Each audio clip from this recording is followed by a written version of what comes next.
ومن أحسن قولا ممن دعا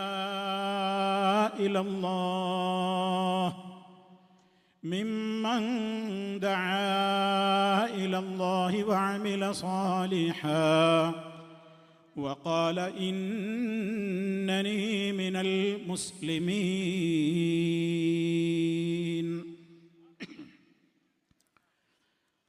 അള്ളാഹുവിൻ്റെ മഹത്തായ അനുഗ്രഹത്താൽ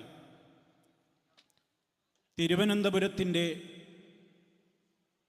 ഒരു മഹാഭാഗ്യമായി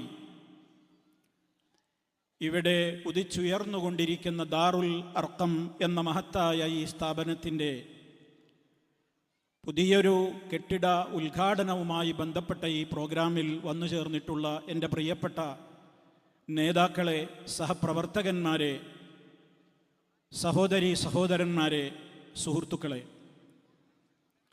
നമ്മുടെ എല്ലാവരുടെയും മനസ്സിൽ വളരെയേറെ സന്തോഷം കൊണ്ട് കരഞ്ഞുപോയ നിമിഷങ്ങളായിരുന്നു ഇവിടെ കഴിഞ്ഞുപോയ ഓരോ സെഷനുകളും. റഹ്മാനായ റബ്ബിൻ്റെ വിശുദ്ധ ഖുർആൻ അത് ലോകത്തിൻ്റെ മുമ്പിൽ എത്രായിരം കോപ്പികൾ ഇനി ചുട്ടുകരിക്കപ്പെട്ടാലും ജനമനസ്സുകളിൽ അത് എന്നെന്നും നിലനിർത്തുന്ന ഒരു മുഅ്ജിസത്ത്, ഒരു അത്ഭുതകരമായ കാര്യം അള്ളാഹു ഇവിടെ സംവിധാനിച്ചിട്ടുണ്ട്. അത് ഖിയാമത്ത് നാൾ വരെ അത് തുടർന്നുകൊണ്ടേയിരിക്കും. ആ നിലക്ക് പരിശുദ്ധ ഖുർആനുമായി ബന്ധപ്പെടുന്ന അതിൻ്റെ പദങ്ങൾ മനഃപ്പാഠമാക്കുക മാത്രമല്ല, ആശയങ്ങളെ വളരെ വ്യക്തമായി പഠിക്കുകയും പഠിപ്പിക്കുകയും മനസ്സിലാക്കുകയും ചെയ്യുന്ന അത്തരത്തിലുള്ള ഒരു മഹത്തായ സംരംഭമാണ് ഇവിടെ ദാറുൽ അർഖം എന്ന പേരിൽ 3 ക്യാമ്പസുകളിലായി ഇവിടെ ഇപ്പോൾ നടന്നുകൊണ്ടിരിക്കുന്നത്. തഹ്ഫീദുൽ ഖുർആനിന് വേണ്ടി ഒരു ക്യാമ്പസ്, ലേഡീസ് ക്യാമ്പസ് എന്ന പേരിൽ മുട്ടപ്പല്ലത്തുള്ള ഒരു ക്യാമ്പസ്, അതേപോലെ തന്നെ അൽഹംദുലില്ലാഹ് ഇപ്പോൾ ഈ ഒറ്റൂർ എന്ന പ്രദേശത്ത് നിലനിൽക്കുന്ന ദാറുൽ അർഖമിൻ്റെ പുതിയ കെട്ടിടം. ഇവിടെ നമ്മൾ മനസ്സിലാക്കിയിരിക്കേണ്ടുന്ന ഒരു പ്രധാനപ്പെട്ട ചരിത്ര യാഥാർത്ഥ്യമുണ്ട്. ദാറുൽ അർഖം എന്ന് പറയുന്ന പേര് എന്തായിരുന്നു ചരിത്രത്തിലെ അതിൻ്റെ ഒരു വലിയ ദൗത്യം? ഇന്നിപ്പോൾ ആളുകളെല്ലാവരും 4 ആള് കൂടുന്നിടത്തൊക്കെ ഓരോരുത്തരും പങ്കുവെക്കുന്നത് രാജ്യത്ത് കണ്ടുകൊണ്ടിരിക്കുന്ന ഒരുപാട് പ്രതിസന്ധികളാണ്. എവിടെ നോക്കിയാലും 4 ആള് കൂടുന്നിടത്ത് എല്ലാവർക്കും ഖേദപ്രകടനങ്ങളാണ്, ആശങ്കകൾ കൈമാറുകയാണ്. എന്തു പറ്റി ഈ ലോകത്തിന്? എന്തായിപ്പോയി നമ്മുടെ സമൂഹം ഇങ്ങനെ? എന്തായി നമ്മുടെ രാജ്യം ഇങ്ങനെ എന്ന് പറയാത്ത, അടക്കം പറയാത്ത ഏത് സദസ്സുകളാണിന്ന് ഉള്ളത്? വിശ്വാസപരമായി വളരെ അധപ്പതിച്ചിരിക്കുകയാണ്. അന്ധവിശ്വാസങ്ങൾ അതിൻ്റെ മുഴുവൻ ശക്തിയിലും ഇവിടെ നടമാടിക്കൊണ്ടിരിക്കുകയാണ്. കൊലപാതകങ്ങൾക്ക് കയ്യും കണക്കുമില്ല. അതേപോലെ തന്നെ വേശ്യാവൃത്തിയും അഭിസാരികമാരുടെ വളർച്ചയും വ്യഭിചാരത്തിൻ്റെ വളർച്ചയുമൊക്കെ അനുസ്യൂതം ഇവിടെ തുടർന്നുകൊണ്ടിരിക്കുകയാണ്. ലഹരിയും അതുപോലെയുള്ള കൊള്ളകളും കലാപങ്ങളും ഒരു വശത്ത് വർദ്ധിച്ചുകൊണ്ടേയിരിക്കുകയാണ്. രാജ്യത്ത് കുഴപ്പമുണ്ടാക്കിയിട്ടുള്ള ആളുകളെ പിടിച്ച് അകത്തിട്ട് അവരൊന്ന് പുറത്തേക്കിറങ്ങിയാൽ മീഡിയകളോട് പോലും വെല്ലുവിളിയുടെ സ്വരത്തിൽ അവർ പറയുന്നത്, എനിക്കവസരം കിട്ടിയാൽ ഇനിയും ഞാൻ കൊന്നുകളയും എന്ന് പറയാൻ മാത്രം ധൈര്യമുള്ള ചെന്താമരകൾ ഇവിടെ രാജ്യത്ത് നടന്നുകൊണ്ടിരിക്കുകയാണ്. അതേപോലെ തന്നെ മനുഷ്യ മനസ്സാക്ഷിയെ ഞെട്ടിച്ചു കളഞ്ഞ രൂപത്തിലുള്ള പ്രവർത്തനങ്ങൾക്ക് നേതൃത്വം കൊടുത്തുകൊണ്ട് ഒരു മനസ്സാക്ഷിക്കുത്തുമില്ലാതെ ഇവിടെ ജയിലിൽ നിന്ന് വരെ ചാട്ടം നടത്തിയ ഗോവിന്ദച്ചാമിമാര് ജീവിച്ചുകൊണ്ടിരിക്കുകയാണ്. എങ്ങനെ ജീവിക്കും നമ്മൾ ഈ നാട്ടിൽ? ഇനി എന്താണൊരു വഴിയെന്ന് അടക്കം പറയുന്ന, പ്രയാസപ്പെടുന്ന, അതിൻ്റെ പേരിൽ വല്ലാതെ ടെൻഷൻ അടിച്ചുകൊണ്ടിരിക്കുന്ന ഒരു സമുദായമാണ്, ഒരു സമൂഹമാണ് ഇന്ന് നമ്മുടെ കേരളത്തിൽ പ്രത്യേകിച്ചും കണ്ടുകൊണ്ടിരിക്കുന്നത്. പ്രിയമുള്ളവരെ, പ്രശ്നങ്ങൾ പറഞ്ഞ് വേദനിക്കേണ്ടവരാണോ ഞാനും നിങ്ങളും? പരിഹാരമുണ്ടാവില്ല ഏതു പ്രശ്നത്തിനും. അതേ, ഞാൻ നിങ്ങളെ മഹാനായ മുത്ത മുസ്തഫ സല്ലല്ലാഹു അലൈഹി വസല്ലമ മക്കയിൽ ഭൂജാതനായി അവിടുന്ന് 40-ാമത്തെ വയസ്സിൽ അവിടുന്ന് നബിയായതിൻ്റെ ശേഷമുണ്ടായ ഒരു കാലഘട്ടത്തിൻ്റെ നേർചിത്രത്തിലേക്ക് നിങ്ങളെ ഞാൻ ക്ഷണിക്കുകയാണ്. അവിടെയും ഉണ്ടായിരുന്നു ഈ ആധുനിക ലോകത്ത് ഇന്ന് നമ്മൾ ആശങ്കപ്പെടുന്ന ഏതെല്ലാം തോന്നിവാസങ്ങളുണ്ടോ, തെമ്മാടിത്തങ്ങളുണ്ടോ, പുതിയ ടെക്നോളജിയിൽ അതൊക്കെ ഇന്ന് രാജ്യത്ത് നിലനിൽക്കുന്നുണ്ടെങ്കിൽ അതിൻ്റെ പഴയ പുരാതനമായ വെർഷനുകൾ ആ കാലഘട്ടത്തിലും ഉണ്ടായിരുന്നു. നമ്മൾ വിചാരിക്കും ഈ കാലത്താണ് ഇതൊക്കെ ഉള്ളത്. ഇന്ന് കണ്ടുകൊണ്ടിരിക്കുന്ന ഏതെല്ലാം പ്രശ്നങ്ങളുണ്ടോ മുഴുവനും ആ കാലഘട്ടത്തിലുമുണ്ട്.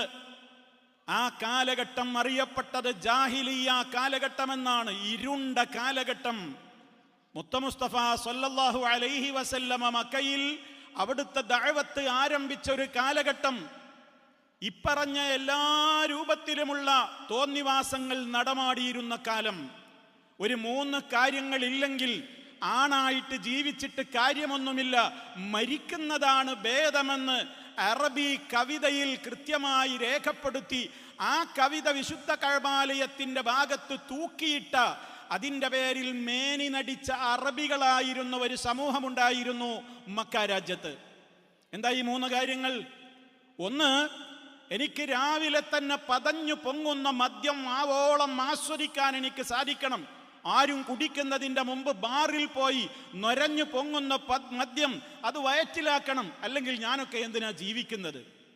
തീർന്നില്ല, അവർ കവിത എഴുതി വെച്ചു, വസിയത്ത് പത്രം എഴുതി വെച്ചു. ഇദാ മിത്തു ഫദ്ഫിന്നി അലാ ജൻബി കർമതീൻ തുറവ്വി ഇളാമി. ഞാൻ മരിച്ചു കഴിഞ്ഞാൽ നിങ്ങൾ എന്ത് ചെയ്യണം? മുന്തിരിവള്ളിയുടെ ചുവട്ടിൽ കൊണ്ടുപോയി എന്നെ മറമാടണം. എന്തിനാണ്? എൻ്റെ നുരുമ്പുന്ന എല്ലുകൾക്ക് ആ മുന്തിരിയുടെ സത്ത്, അതിൽ നിന്നാണല്ലോ അവർ മദ്യം വാറ്റിയത്. ആ കള്ളിൻ്റെ രുചി അനുഭവിക്കാൻ സാധിക്കണം. നിങ്ങളെങ്ങാനും എന്നെ കൊട്ടം മരുഭൂമിയിൽ കൊണ്ടുപോയി കബറടക്കല്ലേ. എന്തേ കാരണം? ഞാൻ ഭയപ്പെട്ടു പോകുന്നു, എനിക്കതിൻ്റെ രുചി ആസ്വദിക്കാൻ മരണശേഷം കഴിയില്ലല്ലോ എന്ന് വിചാരിച്ചിട്ട് എന്ന് പറഞ്ഞ് മദ്യമുണ്ടാക്കാൻ അവരുപയോഗപ്പെടുത്തിയിരുന്ന മുന്തിരി കായ്ക്കുന്ന മുന്തിരിവള്ളിയുടെ ചോട്ടിലാവണം തനിക്ക് ഖബറൊരുങ്ങേണ്ടത് എന്ന് വസിയത്ത് എഴുതി വെച്ച അറബികൾ. അപ്പൊ മദ്യം, ലഹരി, അതിൻ്റെ ആ പഴയ വെർഷൻ അന്ന് നിലവിലുണ്ടായി. പിന്നെയോ ഒരടിപിടിയില്ലാതെ തൻ്റെ ഉറയിൽ കിടക്കുന്ന വാളിന് ഇടക്കിടക്കൊന്ന് രക്തമണിയാതെ, ഒരു യുദ്ധമില്ലാതെ എന്ത് ജീവിതമാണോ എന്ന് പാടിയവരാണവർ. കലാപം, യുദ്ധം. തൻ്റെ ഒട്ടകം വെള്ളം കുടിക്കുന്ന ഭാഗത്ത് നിന്ന്, ആ തളികയിൽ നിന്ന്, ആ രൂപത്തിലുള്ള ഒരു സ്ഥലത്ത് നിന്ന് മറ്റേ അയൽവാസിയുടെ ഒട്ടകം ഒന്ന് വെള്ളം കുടിച്ചാൽ മതി, അതിൻ്റെ പേരിൽ വർഷങ്ങളോളം നീണ്ടുനിന്ന യുദ്ധങ്ങൾ, രക്തച്ചൊരിച്ചിലുകൾ. കലാപത്തിനും കൊള്ളക്കും അതേപോലെയുള്ള രക്തച്ചൊരിച്ചിലുകൾക്കും ഒരു പഞ്ഞവും അക്കാലഘട്ടത്തിലും ഉണ്ടായിരുന്നില്ല. തീർന്നില്ല, പെണ്ണില്ലാതെ ജീവിക്കാനാവില്ല. ചൂട് പകരാൻ, തൻ്റെ മേനിക്ക് ചൂട് പകരാൻ സൗന്ദര്യധാപങ്ങളായ സുന്ദരികളില്ലാതെ പറ്റില്ല. ഇങ്ങനെ 2-3 കാര്യങ്ങൾ നമ്മൾ സാധാരണ ചുരുക്കി പറയും 3W എന്ന്, വാർ, വിമൺ ആൻഡ് വൈൻ. ഇത് 3ഉമില്ലാതെ എന്ത് ജീവിതമാണോ? ഇതൊന്നുമില്ലാതെ ജീവിക്കാനാവില്ലെന്ന് പാടിപ്പറഞ്ഞ് ജീവിച്ചിരുന്ന ഒരു കാലഘട്ടത്തിൽ ഈ പേരിലുള്ള ദാറുൽ അർഖം എന്ന പേരിൽ ഒരു ഭവനം വിശുദ്ധ കഅബയിൽ നിന്ന് സ്ഥിതി ചെയ്യുന്നതിൻ്റെ അപ്പുറത്ത് ഉംറക്കും ഹജ്ജിനും പോയിട്ടുള്ള ആളുകളെ നിങ്ങൾക്കറിയില്ലേ, നമ്മൾ സഫായിൽ നിന്ന് തുടങ്ങി മർവായിലേക്കുള്ള നടത്തം ആരംഭിക്കുമ്പോൾ ആ സഫാ കുന്നിൻ്റെ ഭാഗത്തുണ്ടായിരുന്നു അർഖം ഇബ്നു അബിൽ അർഖം എന്ന് പറയുന്ന ഒരു മനുഷ്യൻ്റെ, ഒരു ടീനേജുകാരൻ താമസിച്ചിരുന്ന ഒരു വീടുണ്ടായിരുന്നു. അർഖം ടീനേജുകാരനായിരുന്നു. ചരിത്രം പഠിക്കണം. ആരായിരുന്നു അർഖം ഇബ്നു അബിൽ അർഖം? 16-കാരൻ. 16 വയസ്സിലാണെന്നും 12 വയസ്സിലാണെന്നും ഇനി ഏതോ ആകട്ടെ, ടീനേജ് പ്രായത്തിൽ ഇസ്ലാമിലേക്ക് കടന്നു വന്ന മുത്തു മുസ്തഫായുടെ അനുയായിയായ അർഖം. ആ അർഖം താമസിച്ചിരുന്ന വീടാണ് ദാറുൽ അർഖം. അവിടെ പലപ്പോഴും ആരുടെയും അത്ര ശ്രദ്ധയെത്താത്തൊരു സ്ഥലമായിരുന്നു അന്ന്. അവിടെ മുത്തു മുസ്തഫ സല്ലല്ലാഹു അലൈഹി വസല്ലമിൽ വിശ്വസിച്ച ഏതാനും വരുന്ന അണികളെയും കൊണ്ട്, വളരെ വിരലിലെണ്ണാവുന്ന ആളുകളെയും കൊണ്ട് മുത്തു മുസ്തഫ ഒത്തുകൂടും ദാറുൽ അർഖം എന്ന് പറയുന്ന കേന്ദ്രത്തിൽ. എന്നിട്ട് എന്ത് ചെയ്യും? റഹ്മാനായ റബ്ബിങ്കൽ എന്ന് അപ്പോൾ അവതരിച്ചു കൊണ്ടിരിക്കുന്ന വഹീന്റെ ഓരോ കാര്യങ്ങൾ തൻ്റെ മുന്നിലിരിക്കുന്ന വിരലിലെണ്ണാവുന്ന അണികൾക്ക് ഓതി കേൾപ്പിച്ചു കൊടുക്കും, അത് വിശദീകരിച്ചു കൊടുക്കും.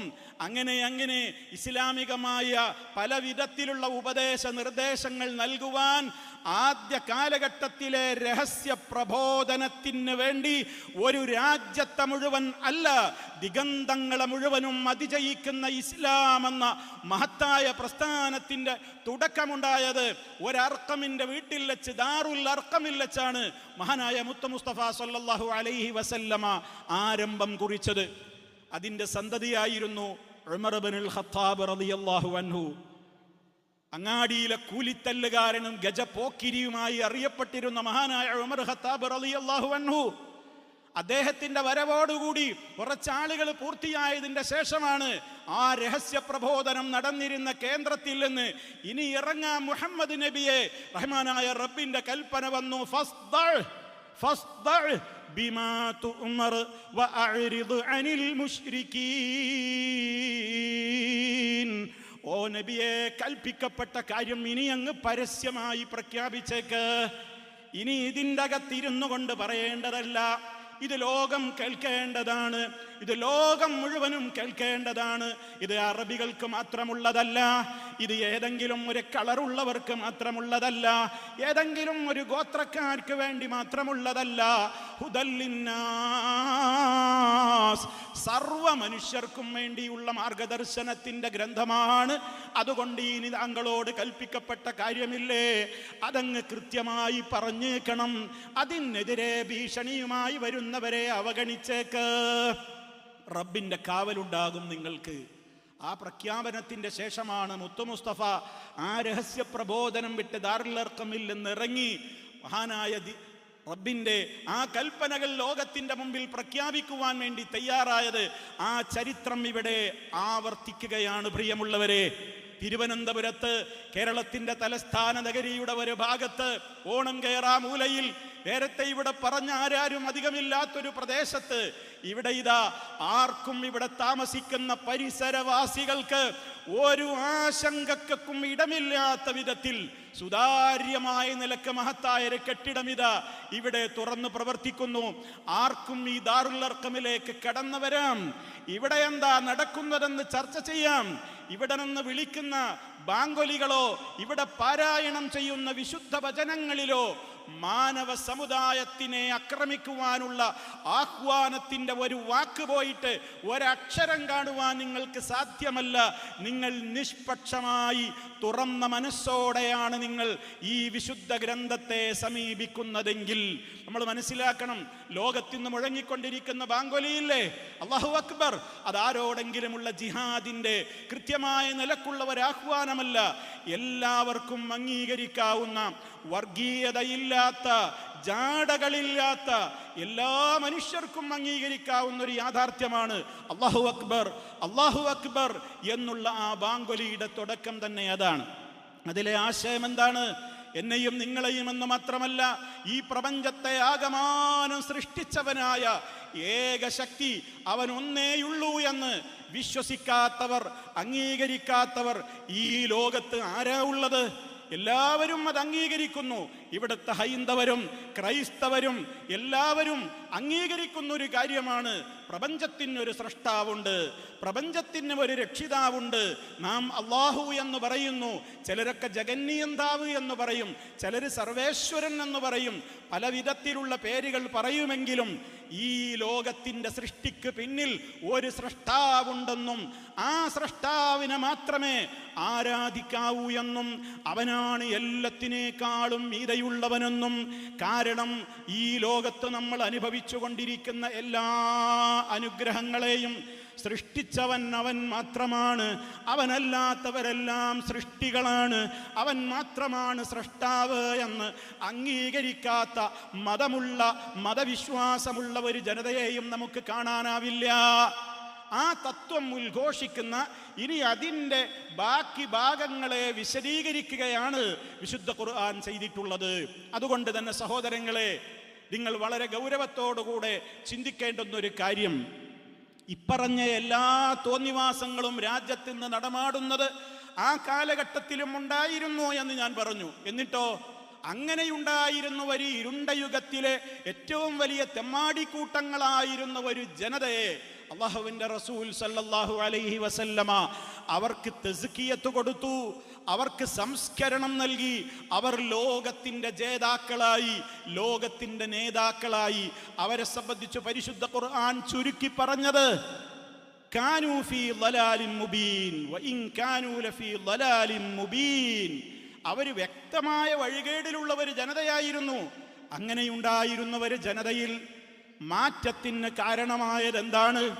നബി സല്ലല്ലാഹു അലൈഹി വസല്ലമ നീ ഇത് അംഗീകരിച്ചോളണം, ഇല്ലെങ്കിൽ നിന്റെ തലയെടുക്കും എന്ന് പറഞ്ഞ് ഓരോരുത്തരുടെ പിന്നാലെ വാളുകൊണ്ട് നടന്നതാണോ? അങ്ങനെയാണോ ഇസ്ലാം പ്രചരിച്ചത്? അങ്ങനെയാണോ ഇസ്ലാമിൻ്റെ ആശയങ്ങളെ ജനസമൂഹങ്ങളിലേക്ക്, മനസ്സുകളിലേക്ക് പകർന്നു കൊടുത്തത്? ഒരിക്കലുമല്ല.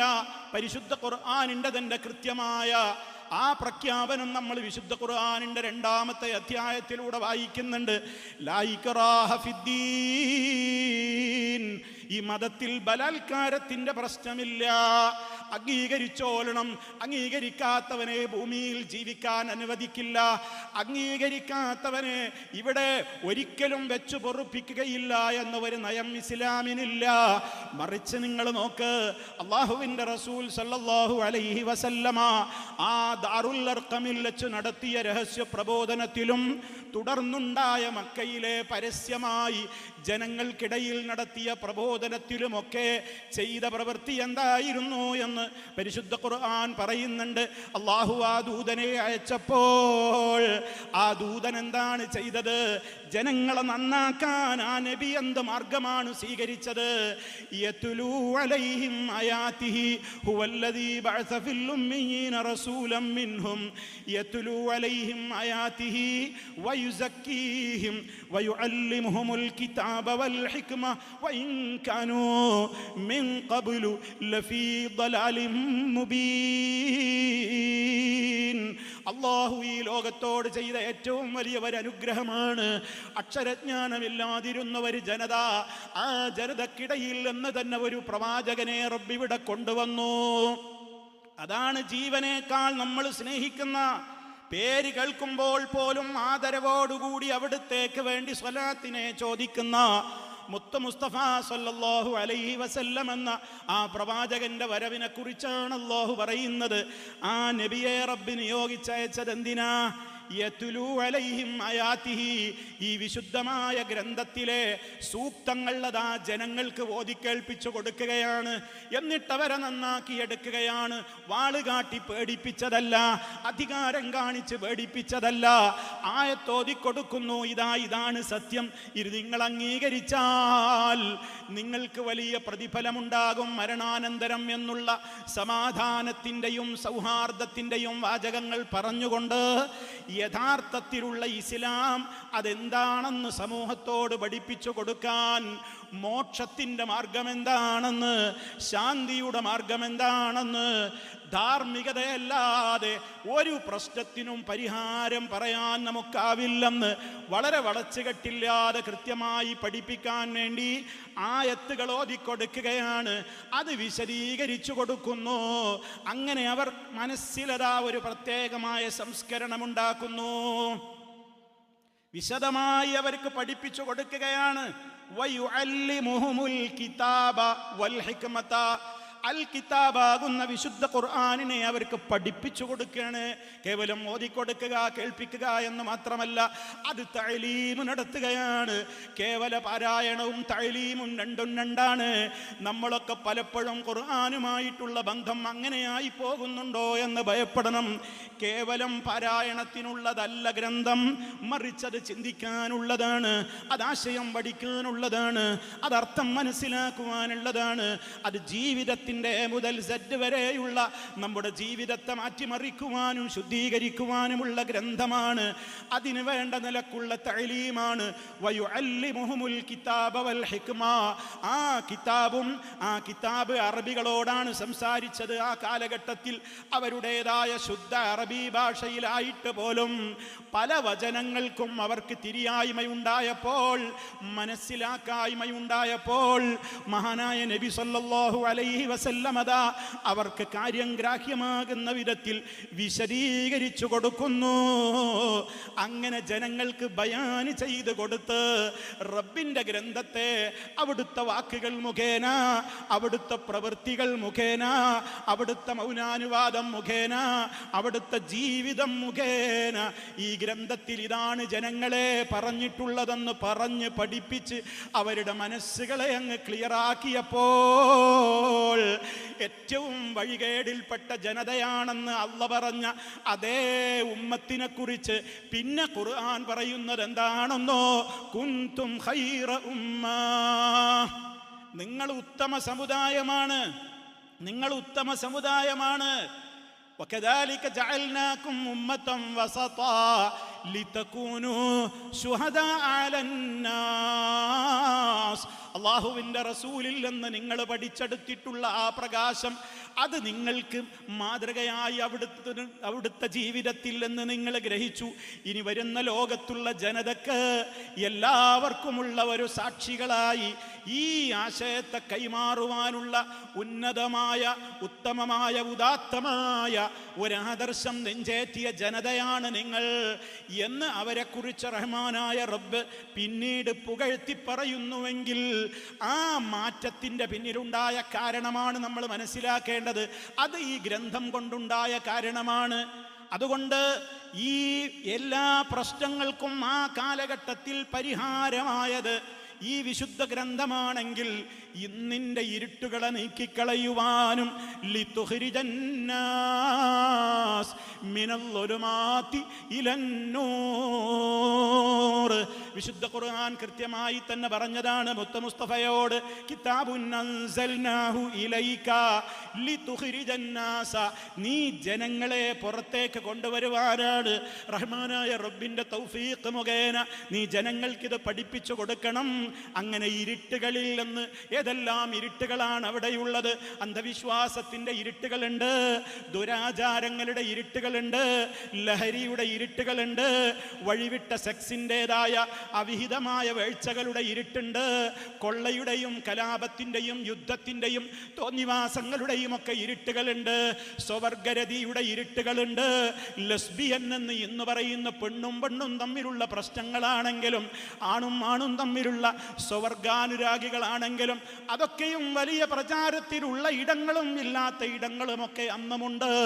അങ്ങനെയുള്ള സകല ഇരുട്ടുകളിൽ നിന്ന് പ്രകാശത്തിലേക്ക് കൊണ്ടുവരുവാൻ അള്ളാഹു കനിഞ്ഞരുളിയ മഹത്തായ ഗ്രന്ഥമാണ് പരിശുദ്ധ ഖുർആൻ. ആ ഖുർആനായി ഇവിടെ കൊച്ചുമക്കൾ, ഇവിടെ 10-13 കുട്ടികൾ ഇരുന്ന് അത് മനഃപ്പാഠമാക്കി എന്ന് പറഞ്ഞില്ലേ?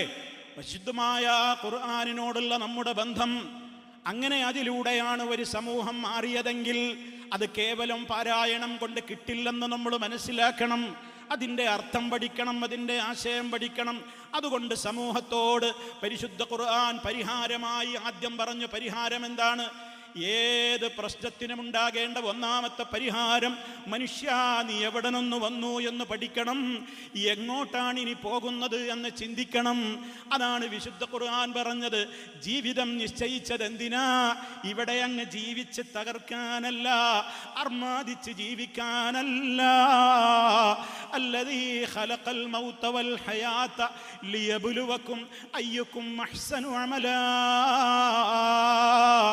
ജീവിതം അഥവാ നമ്മെ ജനിപ്പിച്ചത്, ഇനി അവസാനം നമ്മൾ മരിച്ചു പോകുന്നത്, ഇവിടെ ജനിച്ചത് നമ്മുടെ ഇഷ്ടപ്രകാരമല്ലല്ലോ. ഇനി നമ്മുടെ മരണവും നമ്മുടെ ഇഷ്ടപ്രകാരമല്ലല്ലോ നടക്കുക. എങ്കിൽ ആ ജനന മരണങ്ങൾക്കിടയിലുള്ള ദുന്യാവാകുന്ന ഈ ജീവിതത്തിൽ my body is my choice, എൻ്റെ ശരീരം അതെൻ്റെ ഇഷ്ടമാണ്, ഞാൻ എനിക്ക് തോന്നിയതുപോലെ ജീവിക്കുമെന്ന് പറയാൻ ഇവിടെ ആർക്കാണ് അധികാരമുള്ളത്?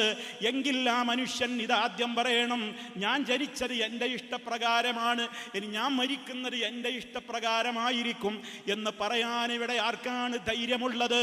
ഒരാൾക്കും അതിന് കഴിയില്ലെങ്കിൽ ആ ജനന മരണങ്ങൾക്കിടയിലുള്ള ജീവിതം നമുക്ക് ആ ജനനവും മരണവും നിശ്ചയിച്ച റഹ്മാനായ റബ്ബായിട്ടാരുണ്ടോ അവൻ ഇഷ്ടപ്പെടുന്ന രൂപത്തിലല്ലാതെ നിർവഹിച്ചുകൂടാ.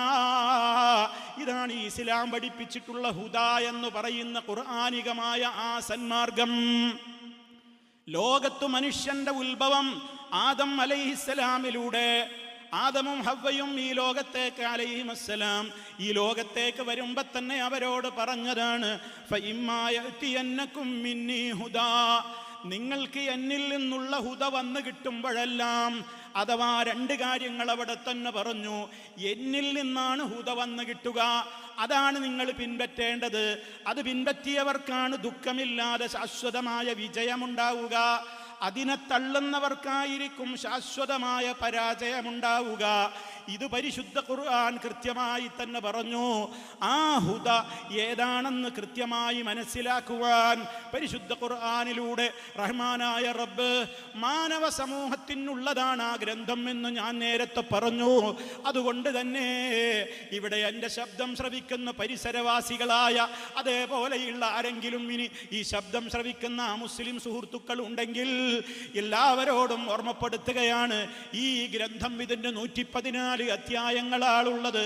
ഇതിൻ്റെ ഒന്നാമത്തെ അധ്യായം സൂറത്തുൽ ഫാത്തിഹ, രണ്ടാമധ്യായം സൂറത്തുൽ ബഖറ. അതങ്ങനെ വായിച്ചു പോരുമ്പോ അവിടെയുണ്ട് ഒരു ജനതയെ വിളിക്കുന്ന ഒരു വിളി, യാ അയ്യുഹന്നാസ്, ഓ ജനങ്ങളെ. ഖുർആനിലെ ആദ്യത്തെ വിളിയാണ്. വിശുദ്ധ ഖുർആൻ മറിച്ചു നോക്കിയാൽ കാണുന്ന ആദ്യത്തെ അഭിസംബോധനയാണ്, ഒരു വിളിയാണ്. ആ വിളി ആരോടാണ്? അറബികളെ എന്നല്ല വിളിച്ചത്, അതല്ലെങ്കിൽ വെളുത്ത വർഗക്കാരെ എന്നല്ല വിളിച്ചത്, അല്ലെങ്കിൽ ഇന്ന ഭാഷക്കാരെ ഇന്ന നാട്ടുകാരെ എന്നൊന്നുമല്ല വിളിക്കുന്നത്. യാ അയ്യുഹന്നാസ്. ഈ ഖുർആനിന് മനുഷ്യരോട് മുഴുവനും പറയാനുള്ള തത്വം എന്താണ്? ജനങ്ങളെ, ഉഅ്ബുദൂ റബ്ബക്കും അല്ലദീ ഖലഖക്കും വല്ലദീന മിൻ ഖബ്ലിക്കും ലഅല്ലക്കും തത്തഖൂൻ. ജനങ്ങളെ, യജമാനനായ നിങ്ങളുടെ യജമാനനായ റബ്ബിനെ മാത്രമേ നിങ്ങൾ ആരാധിക്കാവൂ. ഇത് വിളിച്ചു പറയുകയാണ് വിശുദ്ധ ഖുർആൻ. സുതാര്യമാണ്. ഇതെല്ലാവരോടും ഉറക്കെ പറയാണ്. ജനങ്ങളെ, ജനങ്ങൾ ഇവിടെ മനുഷ്യരായ ആരൊക്കെയുണ്ടോ അവരല്ലേ നമ്മുടെ കൺമുമ്പിലുള്ളവർ. ആ ജനതയോടാ പറയുന്നത്. ആരെയാണ് നിങ്ങൾ ആരാധിക്കേണ്ടത്? ആരോടാണ് നിങ്ങൾ പ്രാർത്ഥിക്കേണ്ടത്? ആർക്കാണ് നിങ്ങൾ നേർച്ച വഴിപാടുകൾ അർപ്പിക്കേണ്ടത്? ആരുടെ പ്രീതിക്കാണ് നിങ്ങൾ ബലികർമ്മം നടത്തേണ്ടത്? നിങ്ങളെ സൃഷ്ടിച്ചവനാരോ അവനെയാണ്. അപ്പോൾ ഒരു ചോദ്യം അവിടെ വേറെ വരികയാണ്. സൃഷ്ടിച്ചവർ വേറെ ആരെങ്കിലും ഉണ്ടോ? വല്ല സൃഷ്ടാക്കളുമുണ്ടോ? ഖുർആൻ ആ ചോദ്യവും ചോദിക്കുന്നുണ്ട്. ഹൽ മിൻ ഖാലിഖിൻ ഗൈറുല്ലാഹ്. അല്ലാഹയല്ലാതെ ഈ പ്രപഞ്ചത്തിൽ വല്ലവരും വല്ലതിനെയും പടച്ചിട്ടുണ്ടോ? ആ ചോദ്യത്തിൻ്റെ മുമ്പിൽ മതവിശ്വാസമുള്ള ഒരു വ്യക്തിയും പറയില്ല, ഈ ലോകത്ത് ഒരു പുൽക്കൊടിയെപ്പോലും അല്ലാഹയല്ലാത്ത, അതല്ലെങ്കിൽ സർവശക്തനല്ലാത്ത മറ്റൊരു ശക്തി സൃഷ്ടിച്ചിട്ടുണ്ട് എന്ന് അവകാശപ്പെടുന്നവരും മതങ്ങളുമുണ്ടെന്ന് ഞാൻ മനസ്സിലാക്കിയിട്ടില്ല. അതുകൊണ്ട് തന്നെ സർവർക്കും അംഗീകരിക്കാവുന്ന സത്യം ഖുർആൻ തുടക്കത്തിലേ പറയുകയാണ്. നിങ്ങളുടെ യജമാനനെ ആയിരിക്കണം നിങ്ങൾ ആരാധിക്കേണ്ടത്. എല്ലാവരും ആ യജമാനനായ റബ്ബിനെ മാത്രം ആരാധിക്കണം. എന്തുകൊണ്ട് എന്ന ചോദ്യത്തിൻ്റെ ഉത്തരം എന്താണ്? അവൻ്റെ മാത്രമുള്ള ക്വാളിറ്റി എന്താണ്? അല്ലദീ ഖലഖക്കും. അവനാണ് നിങ്ങളെ പടച്ചത്. നിങ്ങളെ മാത്രമല്ല, നിങ്ങൾക്ക് മുമ്പ് ഇവിടെ എത്ര ജനറേഷനുകൾ, തലമുറകൾ കഴിഞ്ഞുപോയി. അവരെ മുഴുവനും പടച്ചത് അവൻ തന്നെയാണ്. അല്ല മറ്റാരോ ഇവിടെ പടച്ചവനുണ്ട് എന്ന് ആർക്കെങ്കിലും വാദമുണ്ടോ? ഇവിടെ ഒരു മതവിശ്വാസം അംഗീകരിക്കുന്ന ആളുകൾക്കും ആ വിശ്വാസമല്ല. അതുകൊണ്ട് സർവരോടുമാണ് ഇസ്ലാം പറയുന്നത്, നിങ്ങൾ ലോകത്തിൻ്റെ പ്രപഞ്ചത്തിൻ്റെ മുഴുവൻ യജമാനനായ ഏകനായ ആ രക്ഷിതാവിനെ മാത്രമേ നിങ്ങൾ ആരാധിക്കാവൂ. അത് പ്രഖ്യാപിച്ച റബ്ബിനെ കുറിച്ച് അവൻ പരിചയപ്പെടുത്തിയത് അവനേതെങ്കിലും ഒരു പ്രത്യേകമായ കാലക്കാരുടെ യജമാനനല്ല. അവൻ റബ്ബുൽ ആലമീൻ, സർവ്വലോകരുടെയും നിയന്താവാണ്, രക്ഷിതാവാണ്. ആ രക്ഷിതാവ് അവതരിപ്പിച്ചിട്ടുള്ള വിശുദ്ധ ഖുർആനിനെ കുറിച്ച് പറഞ്ഞതോ അത് മാനവർക്ക് മുഴുവനുമുള്ള മാർഗദർശനത്തിൻ്റെ തത്വങ്ങളാണ് അതിലുള്ളത്. അത് വിശദീകരിക്കാൻ ലോകത്തിന് യുക്തനായ മുത്ത മുസ്തഫായെ കുറിച്ച് പരിചയപ്പെടുത്തിയതെന്താണ്? ഏതെങ്കിലും നാട്ടുകാർക്ക് സ്വകാര്യമായി പഠിക്കാനുള്ള ഒരു വ്യക്തിത്വമാണോ മുഹമ്മദ് മുസ്തഫ സല്ലല്ലാഹു അലൈഹി വസല്ലം? ഒരിക്കലുമല്ല. കാഫത്തൽ ലിന്നാസ് ലിന്നാസ്, മുഴുവൻ മനുഷ്യർക്കുമുള്ള നബിയാണത്. ബഷീറായ നബിയാണ്. അഥവാ മുഴുവൻ മനുഷ്യരോടും പറയുകയാണ്, ഞാൻ പറയുന്നത് നിങ്ങളുടെയൊക്കെ മോക്ഷത്തിന് വേണ്ടിയാണ്, നിങ്ങൾക്കുള്ള പ്രശ്നങ്ങൾക്കുള്ള പരിഹാരമാണ് എൻ്റെ റബ്ബ് എനിക്ക് കേൾപ്പിച്ചത്. ഞാൻ നിങ്ങളോട് സുതാര്യമായി പറയുന്നത്, അത് അംഗീകരിച്ചാൽ നിങ്ങൾക്ക് രക്ഷപ്പെടാം. ഇനി അതിനോട് വിഘടിച്ച് നിൽക്കുകയാണോ? ദുന്യാവിൽ ഞാൻ മറ്റൊന്നും നിങ്ങളോട് ആവശ്യപ്പെടുന്നില്ല, പക്ഷേ നിങ്ങളുടെ ആഖിറം, നിങ്ങളുടെ മരണാനന്തര ജീവിതം അത് വളരെ നഷ്ടമായിരിക്കുമെന്ന നദീറ.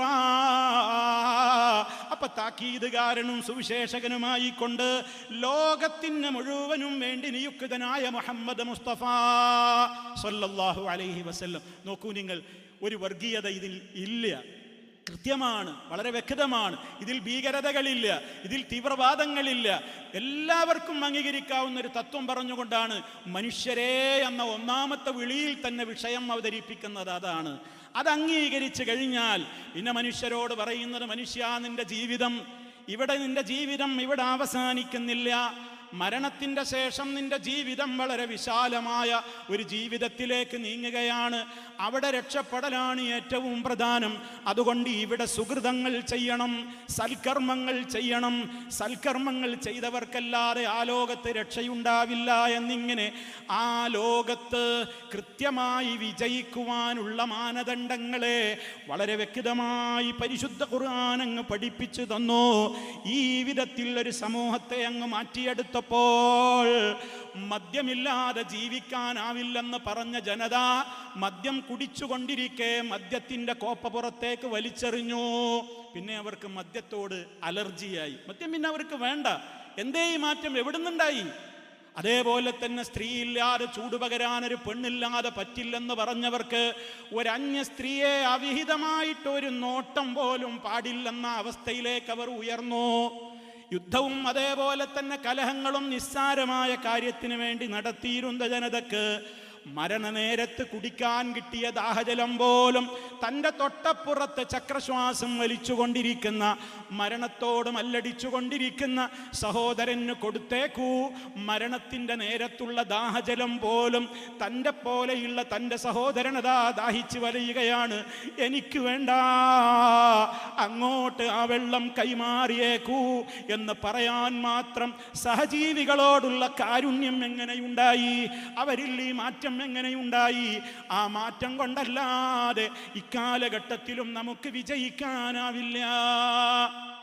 അതുകൊണ്ട് നമ്മൾ പരിശുദ്ധ ഖുർആനിൻ്റെ ആളുകളാവണം. പരിശുദ്ധ ഖുർആൻ പഠിക്കണം. അത് പഠിക്കുന്നവനാണ് ലോകത്ത് ഏറ്റവും ഉത്തമൻ. നിങ്ങളിൽ ഏറ്റവും ഉത്തമൻ ഖുർആൻ പഠിക്കുന്നവനാണ്, അത് പഠിപ്പിക്കുന്നവനാണ്, അതിന് സഹായം ചെയ്യുന്നവനാണ്, അതിൻ്റെ കാര്യങ്ങൾക്ക് പ്രോത്സാഹിപ്പിക്കുന്നവനാണ്. എല്ലാ അർത്ഥത്തിലും അങ്ങനെയുള്ള വിശുദ്ധ ഖുർആനിൻ്റെ ആളുകളായി നമ്മൾ മാറുമ്പോൾ അതിനോട് നമുക്ക് ചില പ്രധാനപ്പെട്ട 5 കടമകളാണുള്ളത്. ഇവിടെ കൂടിയ ഓരോ സഹോദരിയും സഹോദരനും, ഈ ശബ്ദം ശ്രവിക്കുന്നവരൊക്കെ ഒന്ന് ചിന്തിക്കണം. അള്ളാഹുവിൻ്റെ പരിശുദ്ധ ഖുർആൻ, ആ ഖുർആനുമായിട്ടുള്ള എൻ്റെ ബന്ധം എത്രത്തോളമുണ്ട്? ഒന്നാമതായി നമുക്കതിനോടുള്ള കടമ അത് തെറ്റുകൂടാതെ പാരായണം പഠിക്കലാണ്. അതിനാണ് തിലാവത്തെന്ന് പറയുന്നത്. അത് കഴിഞ്ഞാൽ പിന്നെ നമുക്ക് നിർബന്ധമായ കാര്യം എന്താണ്? കഴിയുന്നത്ര അതിൽ നിന്ന് കുറേശ്ശെ നമ്മൾ ഹിഫ്ളാക്കണം, മനഃപ്പാഠമാക്കണം. കാരണം 5 നേരത്തെ നിസ്കാരത്തിൽ സൂറത്തുൽ ഫാത്തിഹ പാരായണം നിർബന്ധമാണ്. നിർബന്ധമല്ലാത്ത മറ്റു സൂറകൾ വേറെയും വരുന്നുണ്ട്. അപ്പം കഴിയുന്നത്ര ഓരോ സ്ത്രീ പുരുഷനും അവൻ അതിൽ നിന്ന് മനഃപ്പാഠമാക്കുവാൻ അവൻ ശ്രമിക്കേണ്ടതുണ്ട്. മൂന്നാമത്തെ കാര്യം എന്താണ്? ഈ പാരായണം ചെയ്യുന്ന തനിക്ക് കഴിയാവുന്ന വിധത്തിൽ താൻ ഹിഫ്ളാക്കാൻ ശ്രമിക്കുന്ന ഈ ഗ്രന്ഥത്തോടുള്ള കടമ നിന്നിട്ടില്ല. മൂന്നാമത്തെ കടമ എന്താണ്? ഫഹ്മുൻ. ആ ഗ്രന്ഥത്തിൽ ഞാൻ എന്തൊക്കെയാണ് ഈ പാരായണം ചെയ്തുകൊണ്ടിരിക്കുന്നത്, എന്താണ് ഞാൻ ഈ മനഃപ്പാഠമാക്കിയിട്ടുള്ളത് എന്ന് ഞാൻ അതിൻ്റെ അർത്ഥം ഗ്രഹിക്കണം, അതിൻ്റെ ആശയം ഗ്രഹിക്കണം. അതിൽ പറയുന്ന കാര്യങ്ങൾ എന്താണെന്ന് എനിക്ക് മനസ്സിലാക്കി ഓതാൻ പറ്റണം. അങ്ങനെ മനസ്സിലാക്കിയിട്ട് വെറുതെ അങ്ങ് ജീവിക്കലല്ല, തദബ്ബുറാണ് നാലാമത്തെ സ്റ്റേജ്. അപ്പറയുന്ന കാര്യങ്ങൾ റഹ്മാനായ റബ്ബേ, എൻ്റെ റബ്ബ് എന്നോടാണല്ലോ ഈ ഗ്രന്ഥത്തിലൂടെ സംസാരിച്ചിട്ടുള്ളത്. എൻ്റെ റബ്ബ് എന്നോട് സംസാരിച്ച് എന്നോട് കൽപ്പിച്ച ഈ കാര്യങ്ങളൊക്കെ ഞാനാണാവട്ടെ പെണ്ണാവട്ടെ എൻ്റെ ജീവിതത്തിലുണ്ടോ, അതെൻ്റെ കുടുംബ ജീവിതത്തിലുണ്ടോ, എൻ്റെ സാമ്പത്തിക മേഖലയിലുണ്ടോ, അതുപോലെ തന്നെ എൻ്റെ വിശ്വാസരംഗം അതിനനുസൃതമാണോ, എൻ്റെ ആചാരരംഗം അതിനനുസൃതമാണോ, എൻ്റെ സ്വഭാവങ്ങളും പെരുമാറ്റങ്ങളും ഇടപാടുകളും ഇടപെടലുകളും മുഴുവനും ഇതിനനുസരിച്ചാണോ? അതേ അഞ്ചാമത്തെ സ്റ്റേജായ അമലിൻ്റെ കാര്യത്തിൽ ഞാൻ പാരായണം ചെയ്യുന്ന, മനഃപ്പാഠമാക്കുന്ന, അർത്ഥം പഠിക്കുന്ന, ആശയം പഠിക്കുന്ന, ചിന്തിക്കുന്ന ആ ഗ്രന്ഥത്തിൻ്റെ അഞ്ചാമത്തെ കാര്യം അതിൻ്റെ തത്ബീഖാണ്. അത് പ്രായോഗികമായ ജീവിതത്തിൽ എത്രത്തോളം ഞാൻ ആ ഗ്രന്ഥവുമായിട്ട് ബന്ധം പുലർത്തുന്നുണ്ട് എന്ന് ചിന്തിക്കാതെയാണ് നമ്മൾ ഈ ഖുർആനിനെ ഒരു കേവല പാരായണത്തിന് മാത്രമാണ് അതിനെ ആസ്പദിക്കുന്നതെങ്കിൽ, മഹാനായ സ്വഹാബി അബ്ദുല്ലാഹി ഇബ്നു മസ്ഊദ് റളിയല്ലാഹു അൻഹു മഹാനവർകൾ പറയുന്നൊരു വാചകമുണ്ട്. ഒരു ജനതയതാ യഖറഊനൽ ഖുർആൻ, അവർ പരിശുദ്ധ ഖുർആൻ പാരായണം ചെയ്യുന്നുണ്ട്, പരിശുദ്ധ ഖുർആനിനെ അവർ പാരായണം ചെയ്യുന്നുണ്ട്. പക്ഷേ ലാ യുജാവിസു തറാഖിയഹും, അവരുടെ തൊണ്ടക്കുഴി വിട്ടത് താഴേക്ക് ഇറങ്ങുന്നില്ല. വലാകിൻ ഇദാ വഖഅ ഫിൽ ഖൽബി ഫറസഖ ഫീഹി ഫനഫഅ എന്ന് പറഞ്ഞുകൊണ്ട് മഹാനവർകൾ അതിൻ്റെ ലക്ഷ്യം നമുക്ക് വിശദീകരിച്ചു തരുന്നുണ്ട്. ഈ ഗ്രന്ഥം പാരായണം ചെയ്യുമ്പോൾ അത് നമ്മുടെ മനസ്സിൽ തട്ടണം, അത് ആഴത്തിലേക്ക് നമ്മുടെ മനസ്സിലേക്ക് ഇറങ്ങണം, അങ്ങനെ അത് നമുക്ക് ഉപകാരപ്പെടണം. പരിശുദ്ധ ഖുർആൻ ഇറങ്ങിയത് തന്നെ അതിനാണ്. കിതാബുൻ അൻസൽനാഹു ഇലൈക മുബാറകുൻ ലിയദ്ദബ്ബറു ആയാതിഹി വലിയതദക്കറ ഉലുൽ അൽബാബ്. ഉമ്മമാരെ, ഉപ്പമാരെ, പ്രായം എത്രയായി നമുക്ക്? ഇവിടെ ഇരിക്കുന്ന ഓരോരുത്തരും ചിന്തിക്ക്, റബ്ബേ എനിക്കെത്ര വയസ്സായി? ഞാൻ അല്ലാഹുവിൻ്റെ ഈ ഗ്രന്ഥത്തെ എങ്ങനെയാണ് ഞാൻ സമീപിച്ചു കൊണ്ടിരിക്കുന്നത്? എൻ്റെ റബ്ബെന്നോട് പറയുന്നു, ഇതാ ഈ അനുഗ്രഹീതമായ ബറക്കത്തുള്ള ഈ ഗ്രന്ഥം എന്തിനുള്ളതാണ്? കേവലം റമദാൻ മാസം വരുമ്പോൾ ഒന്ന് ഓതിയിട്ട് അടച്ചു വെക്കാനുള്ളതാണോ? അതല്ലെങ്കിൽ പുണ്യഭൂമിയിൽ പോകുമ്പോൾ ഒന്ന് തുറന്ന് ഒന്ന് വായിച്ചവിടെ കൂട്ടിവെക്കാനുള്ളതാണോ? ഒരിക്കലുമല്ല. പിന്നെ അതെന്തിനാണ്? അതിലെ വചനങ്ങളെ കുറിച്ച് അവർ ചിന്തിക്കണം. മഹാനായ നബി സല്ലല്ലാഹു അലൈഹി വസല്ലമ പരിശുദ്ധ ഖുർആൻ പാരായണം ചെയ്യുമ്പോൾ അവിടുന്നതാ പല ആയത്തുകളും പാരായണം ചെയ്യുമ്പോൾ ഓത്തവിടെ നിർത്തിവെച്ചിട്ട് കരയുന്നു. ചില ആയത്തുകൾ പാരായണം ചെയ്യുമ്പോൾ വളരെയേറെ റബ്ബിൻ്റെ മുമ്പിൽ വല്ലാത്തൊരു ശുക്രിൻ്റെ മനസ്ഥിതിയോടെ ദുആ ചെയ്യുന്നു. എപ്പോഴാണതൊക്കെ സംഭവിച്ചിരുന്നത്? റഹ്മത്ത്, റഹ്മാനായ റബ്ബിൻ്റെ സ്വർഗത്തെക്കുറിച്ച്, അവൻ നമുക്ക് ചെയ്തു തരുന്ന നിഅമത്തുകളെ കുറിച്ചൊക്കെ പറയുമ്പോൾ റബ്ബിനെ സ്തുതിക്കുകയാണ്. നരകത്തെക്കുറിച്ച് കേൾക്കുമ്പോൾ ഇതിനെയൊക്കെ എതിർത്ത് ജീവിച്ച മുൻഗാമികളായ സമൂഹത്തെ തകർത്തെറിഞ്ഞ വലിയ വലിയ സങ്കടകരമായ വചനങ്ങൾ കേൾക്കുമ്പോൾ അള്ളാഹുവിൻ്റെ റസൂല് കരയുന്നു. ഞാനിത് സൂചിപ്പിക്കുന്നത് ഉമ്മമാരെ, ഉപ്പമാരെ, നമ്മൾ ഈ കിതാബ് വായിച്ചു കൊണ്ടിരിക്കുമ്പോൾ എത്ര തവണ നമുക്ക് കരയാൻ പറ്റിയിട്ടുണ്ട്? എത്ര തവണ നമുക്ക് സന്തോഷിക്കാൻ പറ്റിയിട്ടുണ്ട്? എന്തേ നമുക്കങ്ങനെ സാധിക്കാത്തത്? നമുക്ക് സ്വർഗത്തെക്കുറിച്ചുള്ള ആയത്ത് ഓതുമ്പോഴും നരകത്തിൻ്റെ ഭയാനതകളെ, ഭീകരതകളെ കുറിച്ചുള്ള വചനങ്ങൾ പാരായണം ചെയ്യുമ്പോഴും നമ്മുടെ മനസ്സിന് ഒരേ ചിന്താഗതിയാണ്, ഒരേ നിലവാരമാണ്. കാരണം നമ്മളെന്താ പറയുന്നതെന്ന് നമുക്ക് മനസ്സിലായിട്ടില്ല. എന്താണിപ്പോൾ ഞാൻ പാരായണം ചെയ്തതെന്ന് എനിക്കറിഞ്ഞുകൂടാ. ഈ ഒരവസ്ഥയിലേക്ക് നമ്മളായിപ്പോയാൽ ഇതുകൊണ്ട് ഉദ്ദേശിക്കുന്ന ഫലം ലഭിക്കുകയില്ല. അതുകൊണ്ട് നന്നായി നമ്മൾ ഈ ഒരു മേഖലയിൽ നന്നായി നമ്മൾ പഠിക്കണം. നമ്മൾ കൃത്യമായി തന്നെ ഖുർആൻ പഠിപ്പിക്കുന്ന ദർസുകളിൽ നമ്മളവിടെ വിദ്യാർത്ഥികളാവണം. കുടുംബസമേതമാണ് മുത്ത മുസ്തഫായുടെ ദർസിൽ അവിടെയുണ്ടായിരുന്ന സ്വഹാബാക്കൾ പങ്കെടുത്തിരുന്നത്. അവിടെ ഭാര്യയുണ്ട്, ഭർത്താവുണ്ട്, മക്കളുണ്ട്, ഉപ്പയുണ്ട്, ആങ്ങളയുണ്ട്, പെങ്ങളുണ്ട്, ഉപ്പാപ്പയുണ്ട്, പേരക്കുട്ടികളുണ്ട്. എല്ലാവരും ഒതുങ്ങുന്ന സദസ്സായിരുന്നു. മുത്ത മുസ്തഫായുടെ ഖുർആൻ ഖുർആനിൻ്റെ ദർസുകളെന്ന് നമ്മൾ മനസ്സിലാക്കുമ്പോൾ അത് കൃത്യമായി തന്നെ നമ്മൾ ചെയ്തിട്ടില്ലെങ്കിൽ അവിടെയാണ് ഇന്നിൻ്റെ പ്രശ്നങ്ങളൊക്കെ ഉടലെടുക്കുന്നത്. കുടുംബങ്ങളിൽ എന്താണ് പ്രശ്നമുണ്ടാകാൻ കാരണം? എന്താണ് കുടുംബജീവിതത്തിൽ കലഹങ്ങൾ ഉണ്ടാകുന്നത്? ബാപ്പ പറയുന്നത് മക്കൾ കേൾക്കുന്നില്ല, ഒരു വേള മക്കൾ പറയുന്നത് ബാപ്പയും അങ്ങോട്ട് ചെവി കൊടുക്കുന്നില്ല. ഭാര്യാഭർത്താക്കന്മാർക്ക് പരസ്പരം സംശയമാണ്, അവരടിപിടിയാണ്. ഭാര്യയെ വെട്ടിക്കൊല്ലുന്ന ഭർത്താവുണ്ട്, ഭർത്താവിന് വിഷം കൊടുത്ത് കൊല്ലുന്ന ഭാര്യമാരുണ്ട്. ഉമ്മയെ നിസ്കാരപ്പായയിൽ വെച്ച് പോലും അടിവയറ്റിന് കൊടവാള് കൊണ്ട് കൊത്തിയിട്ട് വെട്ടി നുറുക്കിയ മക്കളുണ്ട്. അതേപോലെയുള്ള നൂറുകൂട്ടം ആളുകൾ ഇന്ന് കുടുംബജീവിതങ്ങളിൽ ഉണ്ടായിത്തീരാൻ, നമ്മുടെ വീടുകളിൽ സംഭവിക്കാൻ. എന്തേ ഉമ്മമാരെ, ഉപ്പമാരെ, ഇത് പെട്ടെന്നങ്ങുണ്ടായ ഒരു രോഗമാണോ? അതിനാ പറയുന്നത് നിങ്ങൾ കുടുംബസമേതം പഠിക്കണം. ബാപ്പ ഖുർആൻ പഠിച്ചിട്ടുണ്ട്, ബാപ്പ പഠിച്ചിട്ടുണ്ട്. ആ സമയത്ത് മക്കൾ വന്നിട്ടില്ല, മക്കൾക്ക് ട്യൂഷനാണെന്ന് പറഞ്ഞു, അവർ വീട്ടിലിരുന്നു. ടീനേജുകാരായ മക്കൾ അവർ പിന്നെ പറഞ്ഞു ഞങ്ങൾക്ക് പ്രൊജക്റ്റ് വർക്ക് ചെയ്യാനുണ്ട്, ഞങ്ങൾക്ക് കുറേ വേറെ പഠിക്കാനുണ്ട്, കമ്പ്യൂട്ടർ ക്ലാസ്സിന് പോകാനുണ്ട് എന്നൊക്കെ പറഞ്ഞപ്പോൾ ഉമ്മയും ബാപ്പയും ഒക്കെ ഖുർആനും നോട്ട് ബുക്കുമായി ഖുർആൻ ദർസിൽ വന്നു. അവർ ഈ വെളിച്ചം മനസ്സിലാക്കി, ഇരുട്ടിൻ്റെ ഗൗരവം അവർ മനസ്സിലാക്കി. വീട്ടിൽ പോയിട്ട് പറഞ്ഞു നോക്കുമ്പോൾ കാലം കുറേ കഴിഞ്ഞ് മക്കളൊക്കെ വളർന്ന് വലുതാകുമ്പോൾ ബാപ്പ പറയുന്നത് പിന്നെ മക്കൾക്ക് ദേഷ്യമാ വരുന്നത്, ഉമ്മ പറയുന്നതിൽ മക്കൾക്ക് താല്പര്യമില്ല. എന്തേ കാരണം? ബാപ്പയും ഉമ്മയും മനസ്സിലാക്കിയ ആ നൂറ്, ആ പ്രകാശം നമ്മുടെ വീട്ടിലെ അടുത്ത തലമുറയായ നമ്മുടെ മക്കൾ മനസ്സിലാക്കിയിട്ടില്ല. അവിടെ പ്രശ്നം തുടങ്ങുകയായി. വിവാഹത്തിൻ്റെ സമയത്ത് പ്രശ്നമാകും. ഇത് പാടില്ല മോനെ എന്ന് പറയുമ്പോൾ ബാപ്പാ നിങ്ങളൊക്കെ തന്ത വൈബിൻ്റെ കാലമാണ്, തള്ള വൈബാണ് നിങ്ങൾക്കൊക്കെ, ഇതൊക്കെ ഞങ്ങളുടെ യുഗമാണ്, ഞങ്ങളുടെ കാലഘട്ടമാണ്, ഇതൊന്നുമില്ലാതെ എന്ത് കല്യാണമാണ്, ഇതൊന്നുമില്ലാതെ ഒരു സ്ത്രീയും ഒരു പുരുഷനും തമ്മിൽ ഇനി ഒരേ ബെഞ്ചിലൊന്ന് അടുത്തിരുന്നു എന്ന് വന്നാൽ എന്താണ് ഇപ്പം അതിലൊക്കെ ഒന്ന് പ്രശ്നം? ഒന്ന് കെട്ടിപ്പിടിച്ച് കിസ് ചെയ്തു എങ്കിൽ അതിലൊക്കെ എന്താണ് ഇത്ര പ്രശ്നം കാണാനുള്ളത്? ഇങ്ങനെ ഇസ്ലാം വിരോധിച്ചിട്ടുള്ള ഏതെല്ലാം കാര്യങ്ങളുണ്ടോ അതൊക്കെ ഉമ്മ പഠിച്ചിട്ടുണ്ട്, ഉമ്മ പഠിച്ചിട്ടുണ്ട്, ഉപ്പ പഠിച്ചിട്ടുണ്ട്. പക്ഷേ കുടുംബത്തിലെ മറ്റ് മെമ്പർമാർ പഠിച്ചിട്ടില്ലെങ്കിൽ ആ കുടുംബജീവിതം നരകം തന്നെ. അവിടെ പിന്നെ പിശാചിൻ്റെ വിളയാട്ടത്തിൻ്റെ കേന്ദ്രമാണ്. അവിടെ ബാപ്പയെ അനുസരിക്കുന്ന മക്കളുണ്ടാവില്ല. പിന്നെ അവിടെ പ്രശ്നമായി, പിന്നെ മയക്കുമരുന്നിൻ്റെ ഉപയോഗമായി, പിന്നെ ലഹരിയുടേതായ ഉപയോഗമായി, അതിന് വേണ്ട പണം ചോദിക്കലായി.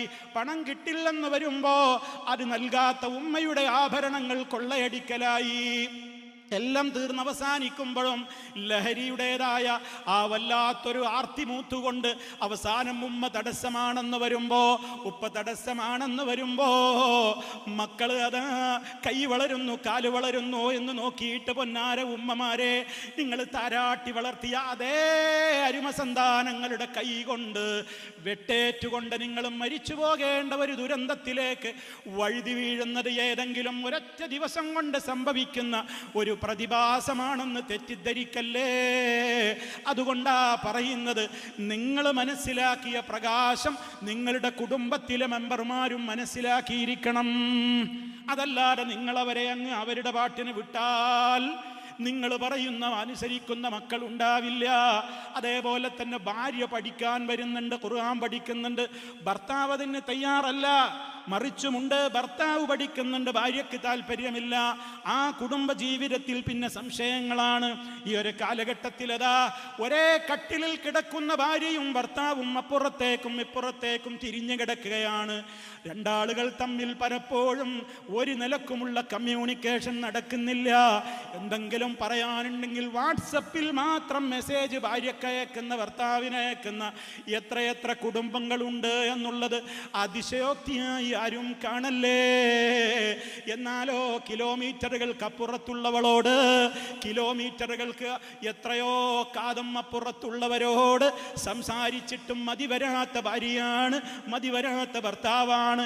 ചാറ്റിങ്ങിലൂടെ ചീറ്റിംഗ് ചെയ്യുന്ന ഭർത്താവാണ്, ഭാര്യയാണ്. അതേ, ഈ രൂപത്തിലുള്ള ഒരു തോന്നിയാസത്തിലേക്ക് നമ്മുടെ കുടുംബജീവിതം മാറുമ്പോ പിന്നെ അവിടെ ഭർത്താവിന് ഭാര്യയെ സംശയമായി, തിരിച്ചും സംശയമായി.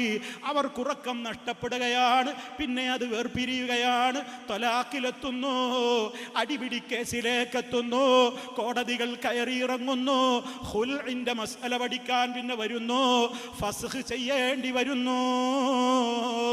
ഒരു വേള ഒന്നും നടക്കുന്നില്ലെങ്കിൽ പിന്നെ തീർത്ത് കളയാമെന്ന ചിന്താഗതിയിൽ കഷായത്തിൽ വിഷം കൊടുത്തിട്ടോ ഭക്ഷണത്തിൽ വിഷം കൊടുത്തിട്ടോ തൻ്റെ ഭർത്താവിനെ കൊന്നുകളയുന്നു. അതല്ലെങ്കിൽ പാമ്പിനെ വിട്ടുകൊണ്ട് കടിപ്പിച്ചു കൊല്ലുന്നു. ഇതൊക്കെ മനുഷ്യർക്കിടയിൽ നിന്ന് സംഭവിക്കുന്ന ഈ കാര്യങ്ങളുടെ അടിസ്ഥാനപരമായ ഒരൊറ്റ കാരണം ധാർമ്മികതയില്ലാതെ പോയി. ഇന്ന് ലോകത്ത് ആരാ ധാർമ്മികത വേണ്ടെന്ന് പറയുന്നത്? നമ്മുടെ രാജ്യത്ത് ലഹരിയുടേതായ അതിപ്രസരമുണ്ട് യപ്പോ നിയമസഭയിൽ നമ്മുടെ മുഖ്യമന്ത്രിയും ബന്ധപ്പെട്ട മന്ത്രിമാരുമൊക്കെ ഇവിടെയുള്ള മുസ്ലിം സംഘടനകളെ മുഴുവനും വിളിച്ചുകൂട്ടിയ യോഗത്തിൽ നമ്മുടെ മുഖ്യമന്ത്രി വരെ പറഞ്ഞു, ഈ കാര്യത്തിൽ നിങ്ങളുടെയൊക്കെ സഹായം വേണം. മതസംഘടനകളായ നിങ്ങളുടെയൊക്കെ ധാർമ്മിക ഉപദേശങ്ങളുള്ള അത്തരത്തിലുള്ള സഹായം സർക്കാരിന് വേണം. രാജ്യത്ത് നിന്ന് ലഹരിയെ തുരത്താനെന്ന് രാജ്യത്തിൻ്റെ മുഖ്യമന്ത്രിക്ക് പോലും പറയേണ്ടി വന്നുവെങ്കിൽ അതേ, ആ ധാർമ്മികതയുടെ മാനദണ്ഡം എന്താണ്? ആര് പറഞ്ഞാലാണ് കേൾക്കുക? ആര് പറഞ്ഞാലാണ് കേൾക്കുക? ഏതെങ്കിലും ഒരു ജില്ല പറഞ്ഞാൽ അപ്പുറത്തെ ജില്ലക്കാർക്ക് സ്വീകാര്യമാകുമോ? ഏതെങ്കിലും ഒരു സ്റ്റേറ്റിലെ ഭരണാധികാരി പറയുന്നത് അപ്പുറത്തെ സ്റ്റേറ്റുകാർക്ക് സ്വീകാര്യമാകുമോ? കാരണം മനുഷ്യനെന്ന ജീവിക്കൊരു പ്രത്യേകതയുണ്ട്. ഒരു വീട്ടിൽ 4 മെമ്പർമാരുണ്ടെങ്കിൽ 4 അഭിപ്രായങ്ങളാണ് പലർക്കും ഉണ്ടാവുക. ഞാൻ നന്മയായി കാണുന്നത് വേറൊരാൾക്ക് തിന്മയാണ്, അയാൾ നന്മയായി കാണുന്നത് എനിക്ക് തിന്മയാണ്. അതുകൊണ്ട് ഇവിടെ ഒരാൾക്കും ധാർമ്മികത എന്താണെന്ന് നിർണയിക്കാനാവില്ല. അത് മനുഷ്യനെന്ന ഈ പ്രോഡക്റ്റ് ഉണ്ടല്ലോ, അതിൻ്റെ സൃഷ്ടാവായ റബ്ബാരുണ്ടോ?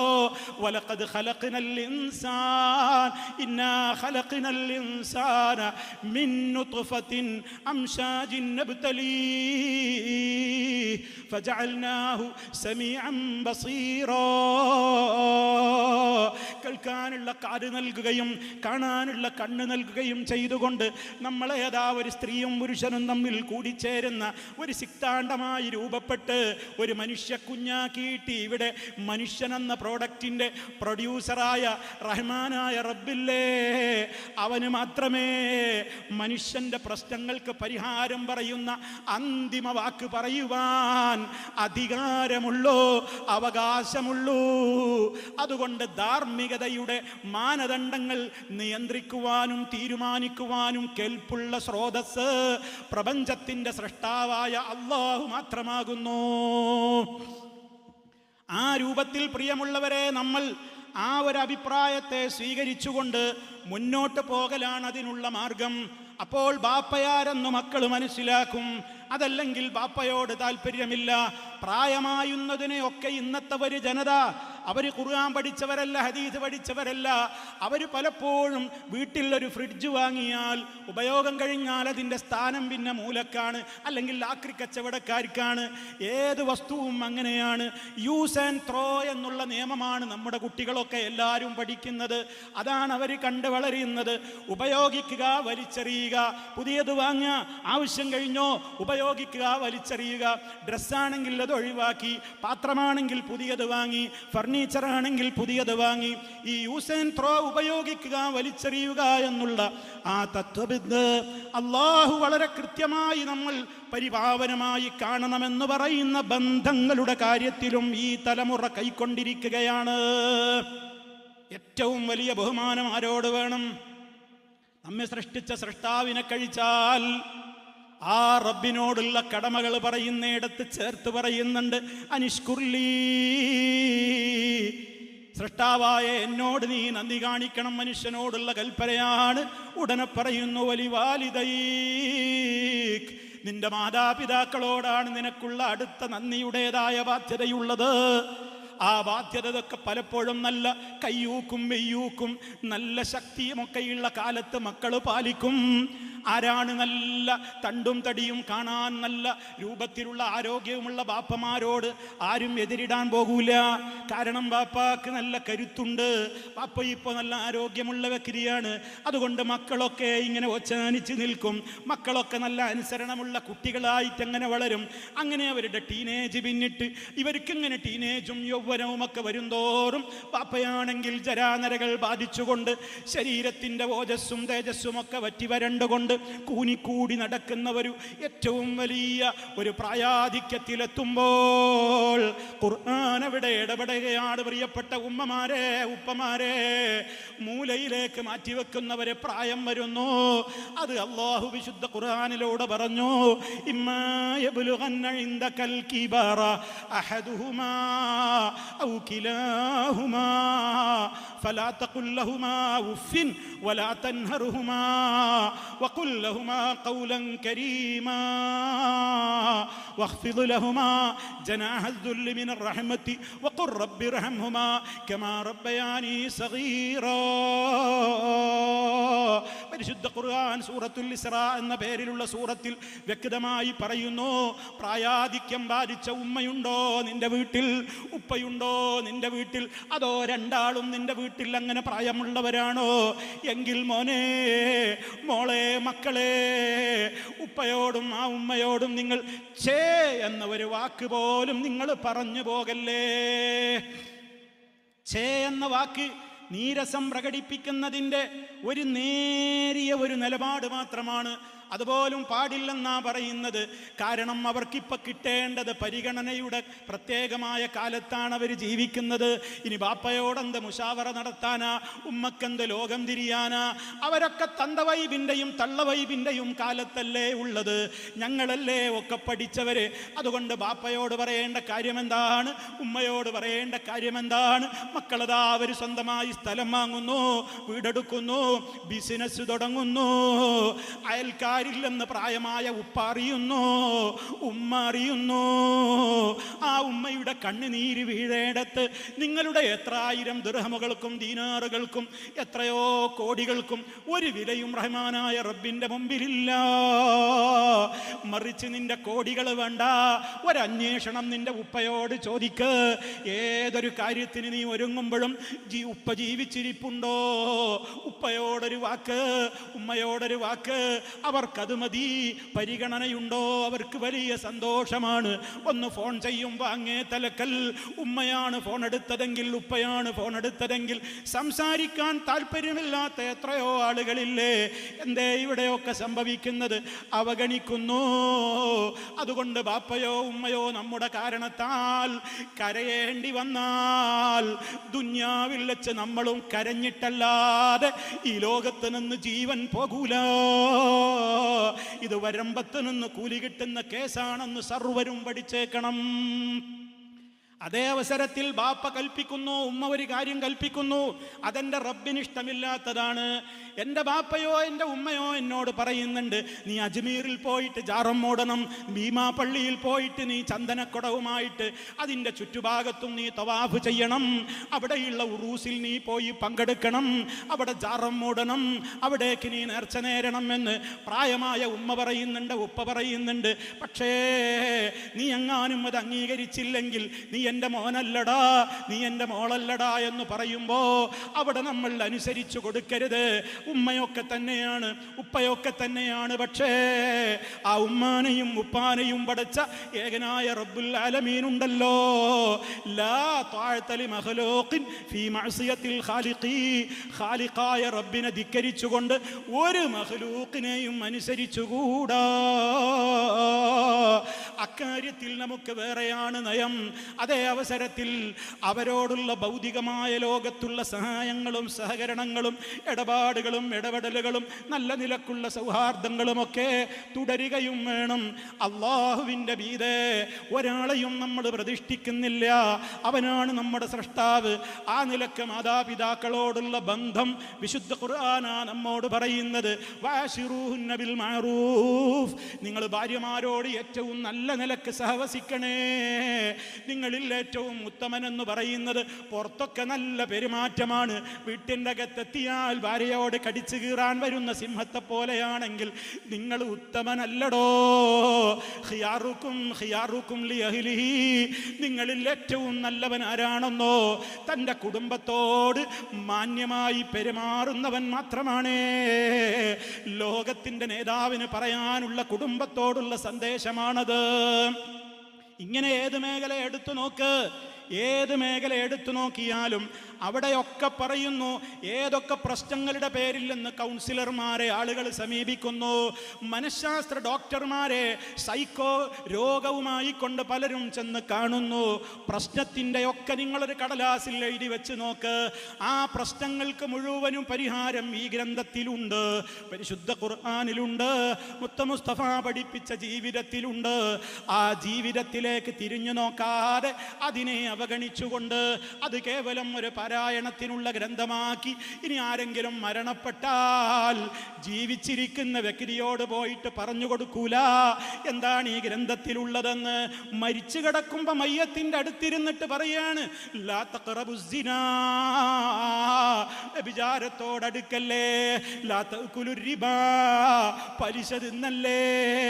പലിശയിൽ ജീവിതത്തെ ഒട്ടാകെ കല്യാണത്തിന്റെ ആർഭാടത്തിന് വേണ്ടി, വീടിന്റെ മോടി കൂട്ടാൻ വേണ്ടി അങ്ങനെ ബാങ്കുകാരെ സമീപിച്ച് വട്ടിപ്പലിശക്ക് പണമെടുത്ത് പതിനായിരങ്ങളും ലക്ഷങ്ങളും കടക്കണിയിൽ വന്ന് വീട് ജപ്തിയിലുമായി കൊണ്ട് തെണ്ടാൻ നടക്കുന്ന ആ സമയത്ത് പോലും ഈ മുസ്ലിയാര് പോയിട്ട് പറഞ്ഞില്ല പലിശ പാടില്ലാത്തതല്ലേ, ഇതൊരിക്കലും നമുക്ക് പറ്റാത്തതല്ലേ എന്ന് പറഞ്ഞില്ല. മരിച്ചു കിടക്കുമ്പോഴാ പിന്നെ ഓതുന്നത് അവിടെ വെച്ചിട്ട് നിങ്ങൾ പലിശ തിന്നല്ലേ. അത് റബ്ബിനോടുള്ള യുദ്ധപ്രഖ്യാപനമാണ്. ഇതിനുള്ളതാണോ ഈ ഗ്രന്ഥം? അതുകൊണ്ടാ പറയുന്നത് ഇത് ജീവിച്ചിരിക്കുന്നവർക്കുള്ള താക്കീതാണ്, നമ്മൾ പഠിക്കാനുള്ളതാണ്, നമുക്ക് അർത്ഥം ഗ്രഹിക്കാനുള്ളതാണ്, നമ്മുടെ മക്കൾക്ക് പഠിപ്പിക്കാനുള്ളതാണ്. നമ്മുടെ ജീവിതത്തിൽ നമ്മുടെ വീട്ടിലൊക്കെ ആ നിലക്കുള്ള പാരായണം വർദ്ധിപ്പിക്കണമെന്ന് മുത്ത മുസ്തഫ പറഞ്ഞില്ലേ. എൻ്റെ വീട്ടിൽ ഇങ്ങനെ പ്രശ്നമതാ, അവിടെ ഡാൻസുകളാണ്, അവിടെ കോമഡികളാണ്, അവിടെ മ്യൂസിക്കുകളാണ്. മറിച്ച് മുത്ത മുസ്തഫ പറഞ്ഞില്ലേ നിങ്ങൾ പരിശുദ്ധ ഖുർആനിന്റെ പാരായണം വീട്ടിൽ മുടക്കല്ലേ. ശൈത്താൻ ഇറങ്ങിയോടും അള്ളാഹുവിൻ്റെ ഗ്രന്ഥവുമായിട്ട് നിങ്ങൾ ബന്ധപ്പെട്ടാൽ വീട്ടിലേക്ക് കയറുമ്പോൾ പോലും കുടുംബത്തിലെ മെമ്പർമാർ മുഴുവനും ബിസ്മില്ല ചൊല്ലിയിട്ട് കയറണമെന്നല്ലേ പറയുന്നത്. അങ്ങനെ എവിടെയാ നിർദ്ദേശങ്ങൾ പറയാത്തത്? ഉണർന്നെഴുന്നേൽക്കുന്ന നേരം തൊട്ട് റബ്ബിനോടുള്ള നന്ദി പറഞ്ഞുകൊണ്ടല്ലേ എഴുന്നേൽക്കുന്നത്. അൽഹംദുലില്ലാ. തുടർന്നുകൊണ്ടുള്ള എത്ര ദിക്റുകളാണുള്ളത്. പ്രഭാതത്തിൽ ചൊല്ലേണ്ട ദിക്റുകളുണ്ട്, വൈകുന്നേരം ചൊല്ലേണ്ട ദിക്റുകളുണ്ട്. ജീവിതത്തിൻ്റെ വ്യത്യസ്തങ്ങളായ ഘട്ടങ്ങളിൽ ചൊല്ലാനും പറയാനും ഇരക്കാനുമുള്ള ദുആകളുണ്ട്. ഉറങ്ങാൻ കിടക്കുമ്പോൾ പാലിക്കേണ്ട മര്യാദകളുണ്ട്. ഉറങ്ങും മുമ്പ് അവസാനം ഒഴിഞ്ഞിരിക്കേണ്ട പദം പോലും മുത്ത മുസ്തഫ പഠിപ്പിച്ചിട്ടുണ്ട്. സ്വർഗത്തെ ഇൻഷൂർ ചെയ്യാൻ വേണ്ടി പകൽ സമയത്ത് ഒരു തവണയെങ്കിലും രാത്രി സമയത്ത് ഒരു തവണയെങ്കിലും പറയേണ്ട സയ്യിദുൽ ഇസ്തിഗ്ഫാർ അവിടുന്ന് പഠിപ്പിച്ചു തന്നിട്ടുണ്ട്. എല്ലാം പഠിപ്പിച്ചു തരുന്നത് എന്തിനാണെന്നോ? ശാന്തി നേടാനാണ്, പരലോകത്ത് രക്ഷപ്പെടാനാണ്. അതേ അവസരത്തിൽ കാപട്യവുമായി നമ്മൾ കൊണ്ടു നടന്നാലോ? ചില സഹോദരിമാരതാ വിവാഹത്തിന് വേണ്ടി അവർക്കൊരു പ്രത്യേക ഡ്രസ്സാണ്, അതിലവർക്ക് സാരിയുണ്ട്, ചുരിദാറുണ്ട്. ശരീരത്തിൻ്റെ നിമ്നോന്നതികൾ പ്രകടമാകുന്ന നിലക്ക് നഗ്നതകൾ അന്യാണുങ്ങളുടെ കണ്ണുങ്ങൾക്ക്, അവരുടെ കണ്ണുകൾ കൊണ്ട് കഴുകക്കണ്ണുകൾക്ക് കൊത്തിവലിക്കാൻ പാകത്തിൽ അങ്ങനെ ഡ്രസ്സും ധരിച്ച് അവരങ്ങനെ പലയിടങ്ങളിലേക്കും കറങ്ങുന്നു. എന്നാലോ ഖുർആൻ ക്ലാസ്സിന് വരാൻ മാത്രം ഒരു പർദ, എപ്പോഴെങ്കിലും പള്ളിയിൽ പോകുന്നുണ്ടെങ്കിൽ ആ പള്ളിയിൽ അയയിൽ തൂക്കിയിട്ടുള്ള ഒരു പർദ. ഇങ്ങനെ പടച്ച റബ്ബിനെ പറ്റിക്കുന്ന ജീവിതമാണോ? റഹ്മാനായ റബ്ബല്ലേ വിവാഹ മണ്ഡപത്തിലും നിങ്ങളെ കണ്ടുകൊണ്ടിരിക്കുന്നത്, പാർക്കിലും വിനോദസഞ്ചാര വേളകളിലും നിങ്ങളെ കാണുന്നത് ആ റബ്ബല്ലയോ? പള്ളികളിലും നിങ്ങൾ ഉറങ്ങുന്നിടത്തും നിങ്ങളുടെ വീട്ടിലും അതേ സർവ്വജീവിതത്തിലും ആ റബ്ബ് എന്നെ കാണുന്നു, കേൾക്കുന്നു, നിരീക്ഷിക്കുന്നു എന്ന ചിന്തയില്ലാതെ ജീവിച്ചു കഴിഞ്ഞാൽ നമ്മുടെ വീട് നരകമായി മാറും, അവിടെ സമാധാനമുണ്ടാകില്ല. അതുകൊണ്ട് ഉമ്മമാര് ശ്രദ്ധിക്കണം, അള്ളാഹ് ഇഷ്ടപ്പെടാത്ത വേഷം ധരിച്ച് പുറത്തിറങ്ങരുത്. നമ്മുടെ മക്കളുടെ കാര്യത്തിൽ ആ ചിന്ത വേണം. വിവാഹ വിവാഹത്തിൻ്റെ ദിവസം റബ്ബ് തരുന്ന നിഅമത്താണ്. തൻ്റെ മകൾക്കൊരു പുതിയാപ്പള, മകനൊരു പുതുപെണ്ണ്, അത് റബ്ബ് തരുന്ന നിഅമത്താണ്. ഏറ്റവും റഹ്മാനായ റബ്ബിനോട് സുജൂദിൽ നിന്ന് എഴുന്നേൽക്കാതെ കിടന്ന് ശുക്ർ പറയേണ്ട ദിവസം, ആ റബ്ബിന് വെറുപ്പുള്ള വേഷം ധരിച്ച് ഡാൻസും ആടിപ്പാടലും തുള്ളലുമൊക്കെ വേദികളിൽ വെച്ച് നടന്ന് പുകയിട്ട് DJ പാർട്ടികളുമൊക്കെ നടത്തിയിട്ട് ധാരാളക്കണക്കിന് തടിച്ചുകൂടിയിട്ടുള്ള ആണുങ്ങൾക്ക് കണ്ടോ എൻ്റെ പൊന്നുമോളുടെ സൗന്ദര്യം കണ്ടില്ലേ, അവളുടെ ആഭരണം കണ്ടില്ലേ, അവളുടെ ശരീരത്തിൻ്റെ മിനുമിനുപ്പ് കണ്ടില്ലേ, ലക്ഷങ്ങൾ വിലയുള്ള പുട്ടിയടിച്ച് അന്നത്തെ ളുഹുർ നമാഅത്ത് നിസ്കാരമില്ല, അസർ നിസ്കാരം പുതിയോട്ടിക്കില്ല. അവളെങ്ങനെ ളുഹുറിന് ഉളുവെടുക്കാനാ, അവളെങ്ങനെ അസറിന് ഉളുവെടുക്കാനാ? എല്ലാം കഴിഞ്ഞ് മഗ്രിബിന് പറ്റുമോ പുതുക്കപ്പെണ്ണിനെ കാണാൻ ആളുകൾ വരുമ്പോൾ ഈ അടിച്ച പുട്ടിയൊക്കെ ഉളുവെടുത്ത് നഷ്ടപ്പെടുത്തി കഴിഞ്ഞാൽ പിന്നെ ഈ മുഖം കാണാൻ എന്ത് ഭംഗിയാണ് ഉണ്ടാവുക? അതുകൊണ്ട് അന്നത്തെ ളുഹുർ നിസ്കാരമില്ല, അസറില്ല, മഗ്രിബില്ല, ഇശാ ഇല്ല. എന്ത് ബറക്കത്താ പിന്നെ ആ ജീവിതത്തിൽ ഉണ്ടാവുക? ബറക്കത്ത് നഷ്ടപ്പെടില്ലേ? ഉപ്പമാരെ, ഉമ്മമാരെ, നിങ്ങളുടെ വീട്ടിലെ കല്യാണം തീരുമാനിക്കേണ്ടത് ഈവന്റ് മാനേജ്മെന്റുകളല്ല. നിങ്ങൾ ഇത്ര ലക്ഷം തന്നാ മതി, നിങ്ങളുടെ കല്യാണം ഞങ്ങൾ പൊടിക്കാമെന്ന് പറഞ്ഞുകൊണ്ട് ഈവന്റ് മാനേജുകൾ നിങ്ങളെ സംഘടിക്കുമ്പോൾ, നിങ്ങളെ സമീപിക്കുമ്പോൾ പറയാനുള്ള നട്ടെല്ലും ആർജവവും പ്രിയപ്പെട്ട ഇവിടെ കൂടിയ ഉമ്മമാരെ, ഉപ്പമാരെ നിങ്ങൾക്കുണ്ടാകണം. ഞാൻ വളർത്തിയ മോളാണ്, ഞാൻ വളർത്തിയ മോനാണ്, ഞങ്ങളുടെ സന്തോഷത്തിൻ്റെ ഈ ദിവസത്തിൽ എന്ത് നടക്കണം എന്നുള്ളതിന് ഞങ്ങൾക്കൊരു മാനദണ്ഡമുണ്ട്. അത് നിങ്ങളുടെ മാനേജ്മെന്റ് തീരുമാനിക്കേണ്ടതല്ല. മറിച്ച് ഇന്നത്തെ ദിവസം റഹ്മാനായ റബ്ബിന് പൊരുത്തമില്ലാത്തതൊന്നും ഞങ്ങളിവിടെ ചെയ്യൂല എന്ന് തീരുമാനമെടുക്കാൻ നിങ്ങൾക്ക് സാധിക്കുമോ? എങ്കിൽ നിങ്ങൾ നിസ്കാരത്തിൽ പറയുന്നതിന് ആത്മാർത്ഥതയുണ്ട്. 5 നേരം നിസ്കാരത്തിൽ എന്താ പറയുന്നത്? ഇന്ന സ്വലാത്തി വ നുസുക്കി വ മഹ്യായ വ മമാതി ലില്ലാഹി റബ്ബിൽ ആലമീൻ ലാ ശരീക ലഹു വ ബിദാലിക ഉമിർതു വ അന മിനൽ മുസ്ലിമീൻ. എൻ്റെ നിസ്കാരം, എൻ്റെ അനുഷ്ഠാന കർമ്മങ്ങൾ, എൻ്റെ ജീവിതം, ഇനി ഞാൻ മരിക്കുമ്പോൾ എൻ്റെ മരണവുമൊക്കെ റബ്ബുൽ ആലമീന് തൃപ്തിപ്പെടുന്ന നിലയ്ക്കേ ഞാൻ ചെയ്യുകയുള്ളൂ. ഇത് 5 നേരം കൈകെട്ടി നിന്നിട്ട് റബ്ബിൻ്റെ മുമ്പിൽ ഇങ്ങനെ പറയുമ്പോൾ മനസാക്ഷി കുത്തില്ലേ? ഉമ്മമാരെ, ഉപ്പമാരെ, സഹോദരന്മാരെ, അള്ളാഹിനോട് ഒരു ഭാഗത്തത് പറയുക, നിസ്കരിച്ച് സലാം വീട്ടിയിട്ട് പിന്നെ അവരവർക്ക് തോന്നിയതുപോലെ ജീവിക്കുക, അവരവർക്ക് തോന്നിയ എല്ലാ തോന്നിവാസങ്ങളിലും ഏർപ്പെടുക. റഹ്മാനായ റബ്ബിന് ഇത്ര വെറുപ്പുള്ള കാര്യം വേറെയുണ്ടോ? കബുറ മഖ്തൻ ഇൻദല്ലാഹ്, അള്ളാഹിന്റെ അടുക്കൽ കോപത്താൽ അതികഠിനമായ സംഗതിയാണ്. അൻ തഖൂലൂ, നിങ്ങൾ പറയാൽ, മാ ലാ തഫ്അലൂ, നിങ്ങൾ ചെയ്യാനൊരുക്കമില്ലാത്തത്. നമ്മൾ പെട്ടുപോകാൻ പാടില്ല. അതുകൊണ്ട് പ്രിയമുള്ളവരെ, ഈ സ്ഥാപനം ദാറുൽ അർഖം, അതിൻ്റെ ചരിത്രം നമ്മൾ മനസ്സിലാക്കി.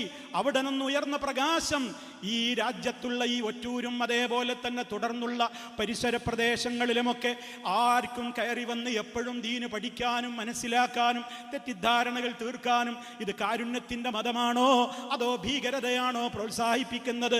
ഒരാളെയും ഉപദ്രവിക്കുക എന്ന നിയ്യത്തോടെ ഒരു പള്ളിയിലും ഒരു മുട്ടുസൂചി പോലും സൂക്ഷിച്ചു വെക്കാറില്ല. ഇസ്ലാമിൻ്റെ കാരുണ്യം മനുഷ്യരോട് മാത്രമല്ല, അത് മുസ്ലിമീങ്ങളോട് മാത്രമല്ല. അയൽവാസി പട്ടിണി കിടക്കുകയാണെങ്കിൽ വയറ് നിറച്ച് ആഹരിക്കുന്നവൻ നമ്മിൽപ്പെട്ടവനല്ല. അവൻ്റെ ജാതി നോക്കേണ്ടതില്ല, മതം നോക്കേണ്ടതില്ല. ചോർന്നൊലിക്കുന്ന വീട്ടിൽ താമസിക്കുന്നത് ഏത് മതക്കാരനാണെങ്കിലും നീ അയാളുടെ അയൽവാസിയാണോ? നിനക്കയാളോട് കടമയുണ്ട്, ജന്തുക്കളോട് കടമയുണ്ട്, പട്ടിയോടും പൂച്ചയോടും കടമയുണ്ട് എന്ന് വരെ പഠിപ്പിച്ച ഇസ്ലാമാണ്. കാരുണ്യത്തിൻ്റെ സന്ദേശങ്ങൾ പഠിപ്പിച്ച ഇസ്ലാമാണ്. ഇങ്ങനെ പറഞ്ഞാൽ തീരാത്തത്ര നന്മകളുടെയും കാരുണ്യത്തിൻ്റെയും ശാന്തിയുടെയും സമാധാനത്തിൻ്റെയും സന്ദേശം ഉൾക്കൊള്ളുന്ന ഈ ഗ്രന്ഥം, അത് നിങ്ങൾ പഠിക്കാനും മനസ്സിലാക്കുവാനും തയ്യാറാകുന്ന പക്ഷം തെറ്റിദ്ധാരണകൾ മാറും, കാര്യങ്ങൾ മനസ്സിലാക്കുവാൻ സാധിക്കും. അതിനുള്ള ഒരു നിമിത്തമായി ഈ ഒരു സ്ഥാപനം ഈ രാജ്യത്ത് പരിലസിക്കട്ടെ, ഇത് ഉയർന്നു വളർന്നു വരട്ടെ. നേരത്തെ എല്ലാവരും പറഞ്ഞതുപോലെ ഓർമ്മപ്പെടുത്തുകയാണ്, ഈ സ്ഥാപനം നിങ്ങളുടേതാണ്. നിങ്ങളാണ് ഇതിൻ്റെ സംരക്ഷകരാവേണ്ടത്. നിങ്ങളാണ് ഇവിടെ ഓടിയെത്തേണ്ടത്. നിങ്ങളാണിത് വീഴുമ്പോൾ, അതേ ഇതിനെന്തെങ്കിലും ഒരു ക്ഷീണം വരുമ്പോൾ ആ ക്ഷീണം തീർക്കാൻ ഓടിയെത്തേണ്ടവർ നിങ്ങളാണ്. പുരോഗതിയിൽ നിന്ന് പുരോഗതിയിലേക്ക് കൊണ്ടുപോകേണ്ടത് നിങ്ങളാണ്. നിങ്ങളുടെ കാലശേഷം അടുത്ത തലമുറയാണ്. അതിനനുസൃതമായ നിലക്കുള്ളൊരു പാകപ്പെടുത്തൽ രാജ്യത്തും പരിസരങ്ങളിലും ഉണ്ടായാൽ റഹ്മാനായ റബ്ബിൻ്റെ ഓഫറാണ്, ഇൻ തൻസുറുല്ലാഹ്, നിങ്ങൾ അല്ലാഹുവിനെ സഹായിക്കുകയാണെങ്കിൽ യൻസുറുക്കും, റബ്ബ് നിങ്ങളെ സഹായിക്കുക തന്നെ ചെയ്യും. അവിടെ ആരെയും ഭയപ്പെടേണ്ടി വരില്ല. കാരണം ഭയപ്പെടുത്തേണ്ട ഒരു പ്രശ്നവും ഇതിലില്ല. അതുകൊണ്ട് കാര്യങ്ങൾ മനസ്സിലാക്കി എല്ലാ അർത്ഥത്തിലുമുള്ള സഹകരണങ്ങളോടെ ഈ സ്ഥാപനത്തെ നെഞ്ചോട് ചേർക്കണേ എന്ന് ഈ അവസരത്തിൽ ഓർമ്മപ്പെടുത്തുന്നു. എല്ലാ അർത്ഥത്തിലും അള്ളാഹു ഈ ഒരു സ്ഥാപനം കൊണ്ട് ഉദ്ദേശിച്ചതെന്താണോ അതിനേക്കാളും അപ്പുറമുള്ള പുരോഗതിയിലേക്ക് റബ്ബ് ഇതിനെ വളർത്തുമാറാകട്ടെ, ഉയർത്തുമാറാകട്ടെ. ഉസ്താദുമാർക്ക്, പഠിച്ചുകൊണ്ടിരിക്കുന്ന വിദ്യാർത്ഥികൾക്ക് അവരുടെ ഉത്തരവാദിത്തം നിർവഹിക്കുവാനുള്ള തൗഫീഖ് അള്ളാഹു പ്രദാനം ചെയ്യുമാറാകട്ടെ. എല്ലായിടങ്ങളിലേക്കും ഇതിൻ്റെ പ്രബോധനം എത്തിക്കുവാനുള്ള ബാധ്യത, അതാണ് ഞാൻ തുടക്കത്തിൽ ഓതിക്കേൾപ്പിച്ചത്. അള്ളാഹുവിലേക്ക് ക്ഷണിക്കുന്നവനേക്കാൾ നല്ല വാക്ക് പറഞ്ഞവൻ വേറെ ആരാ ഉള്ളത്? സൽക്കർമ്മങ്ങൾ ചെയ്യുകയും വേണം, പറയുന്നവൻ്റെ ജീവിതത്തിൽ അത് വേണം. ഞാനൊരു മുസൽമാനാണെന്ന് പറയുന്ന വിധത്തിൽ അങ്ങനെ തന്നെ ജീവിച്ച് മാതൃകയുമാവണം അവനാണ് ഏറ്റവും നല്ലവൻ. ആ നല്ലവരിൽ അള്ളാഹു നമ്മെ ഉൾപ്പെടുത്തുമാറാകട്ടെ. അതിനൊരു നിമിത്തമായി ഈ ദാറുൽ അർഖം സ്ഥാപനങ്ങളെ അള്ളാഹു ആ നിലക്ക് തന്നെ ഉയർത്തുമാറാകട്ടെ. റഹ്മാനായ റബ്ബ്, ഇവിടെ കൂടിയ ഒരുപാട് സഹോദരീ സഹോദരങ്ങൾ, പലരും പ്രയാസമുള്ളവരുണ്ട്, രോഗികളുണ്ട്, ആസ്പത്രികളിലുള്ളവരുണ്ട്. എല്ലാവർക്കും അള്ളാഹു പരിപൂർണമായും ശിഫ നൽകുമാറാകട്ടെ. മാരകമായ രോഗങ്ങളിൽ നിന്ന്, സഹിക്കാനാവാത്ത പരീക്ഷണങ്ങളിൽ നിന്ന് അള്ളാഹു നമ്മെ കാത്തുരക്ഷിക്കുമാറാകട്ടെ. നമ്മിൽ നിന്ന് മരിച്ചു പിരിഞ്ഞു പോയിട്ടുള്ള നമ്മുടെ മാതാപിതാക്കൾ, ഗുരുനാഥന്മാർ, ബന്ധുമിത്രാദികൾ, പരിചയമുള്ളവർ അല്ലാത്തവർ എല്ലാവർക്കും അള്ളാഹു മഗ്ഫിറത്തും റഹ്മത്തും നൽകി അനുഗ്രഹിക്കുമാറാകട്ടെ. റബ്ബന ഗ്ഫിർ ലനാ ദുനൂബനാ വകഫിർ അന്നാ സയ്യിആതിനാ വതവഫനാ മഅൽ അബ്റാർ വൽഹംദുലില്ലാഹി റബ്ബിൽ ആലമീൻ. സുബ്ഹാനക അല്ലാഹുമ്മ വബിഹംദിക അശ്ഹദു അൻ ലാ ഇലാഹ ഇല്ലാ അൻത അസ്തഗ്ഫിറുക വഅതൂബു ഇലൈക്. വസ്സലാമു അലൈക്കും വറഹ്മത്തുള്ളാഹി വബറകാതുഹു. ജസാക്കുമുല്ലാഹു ഖൈർ.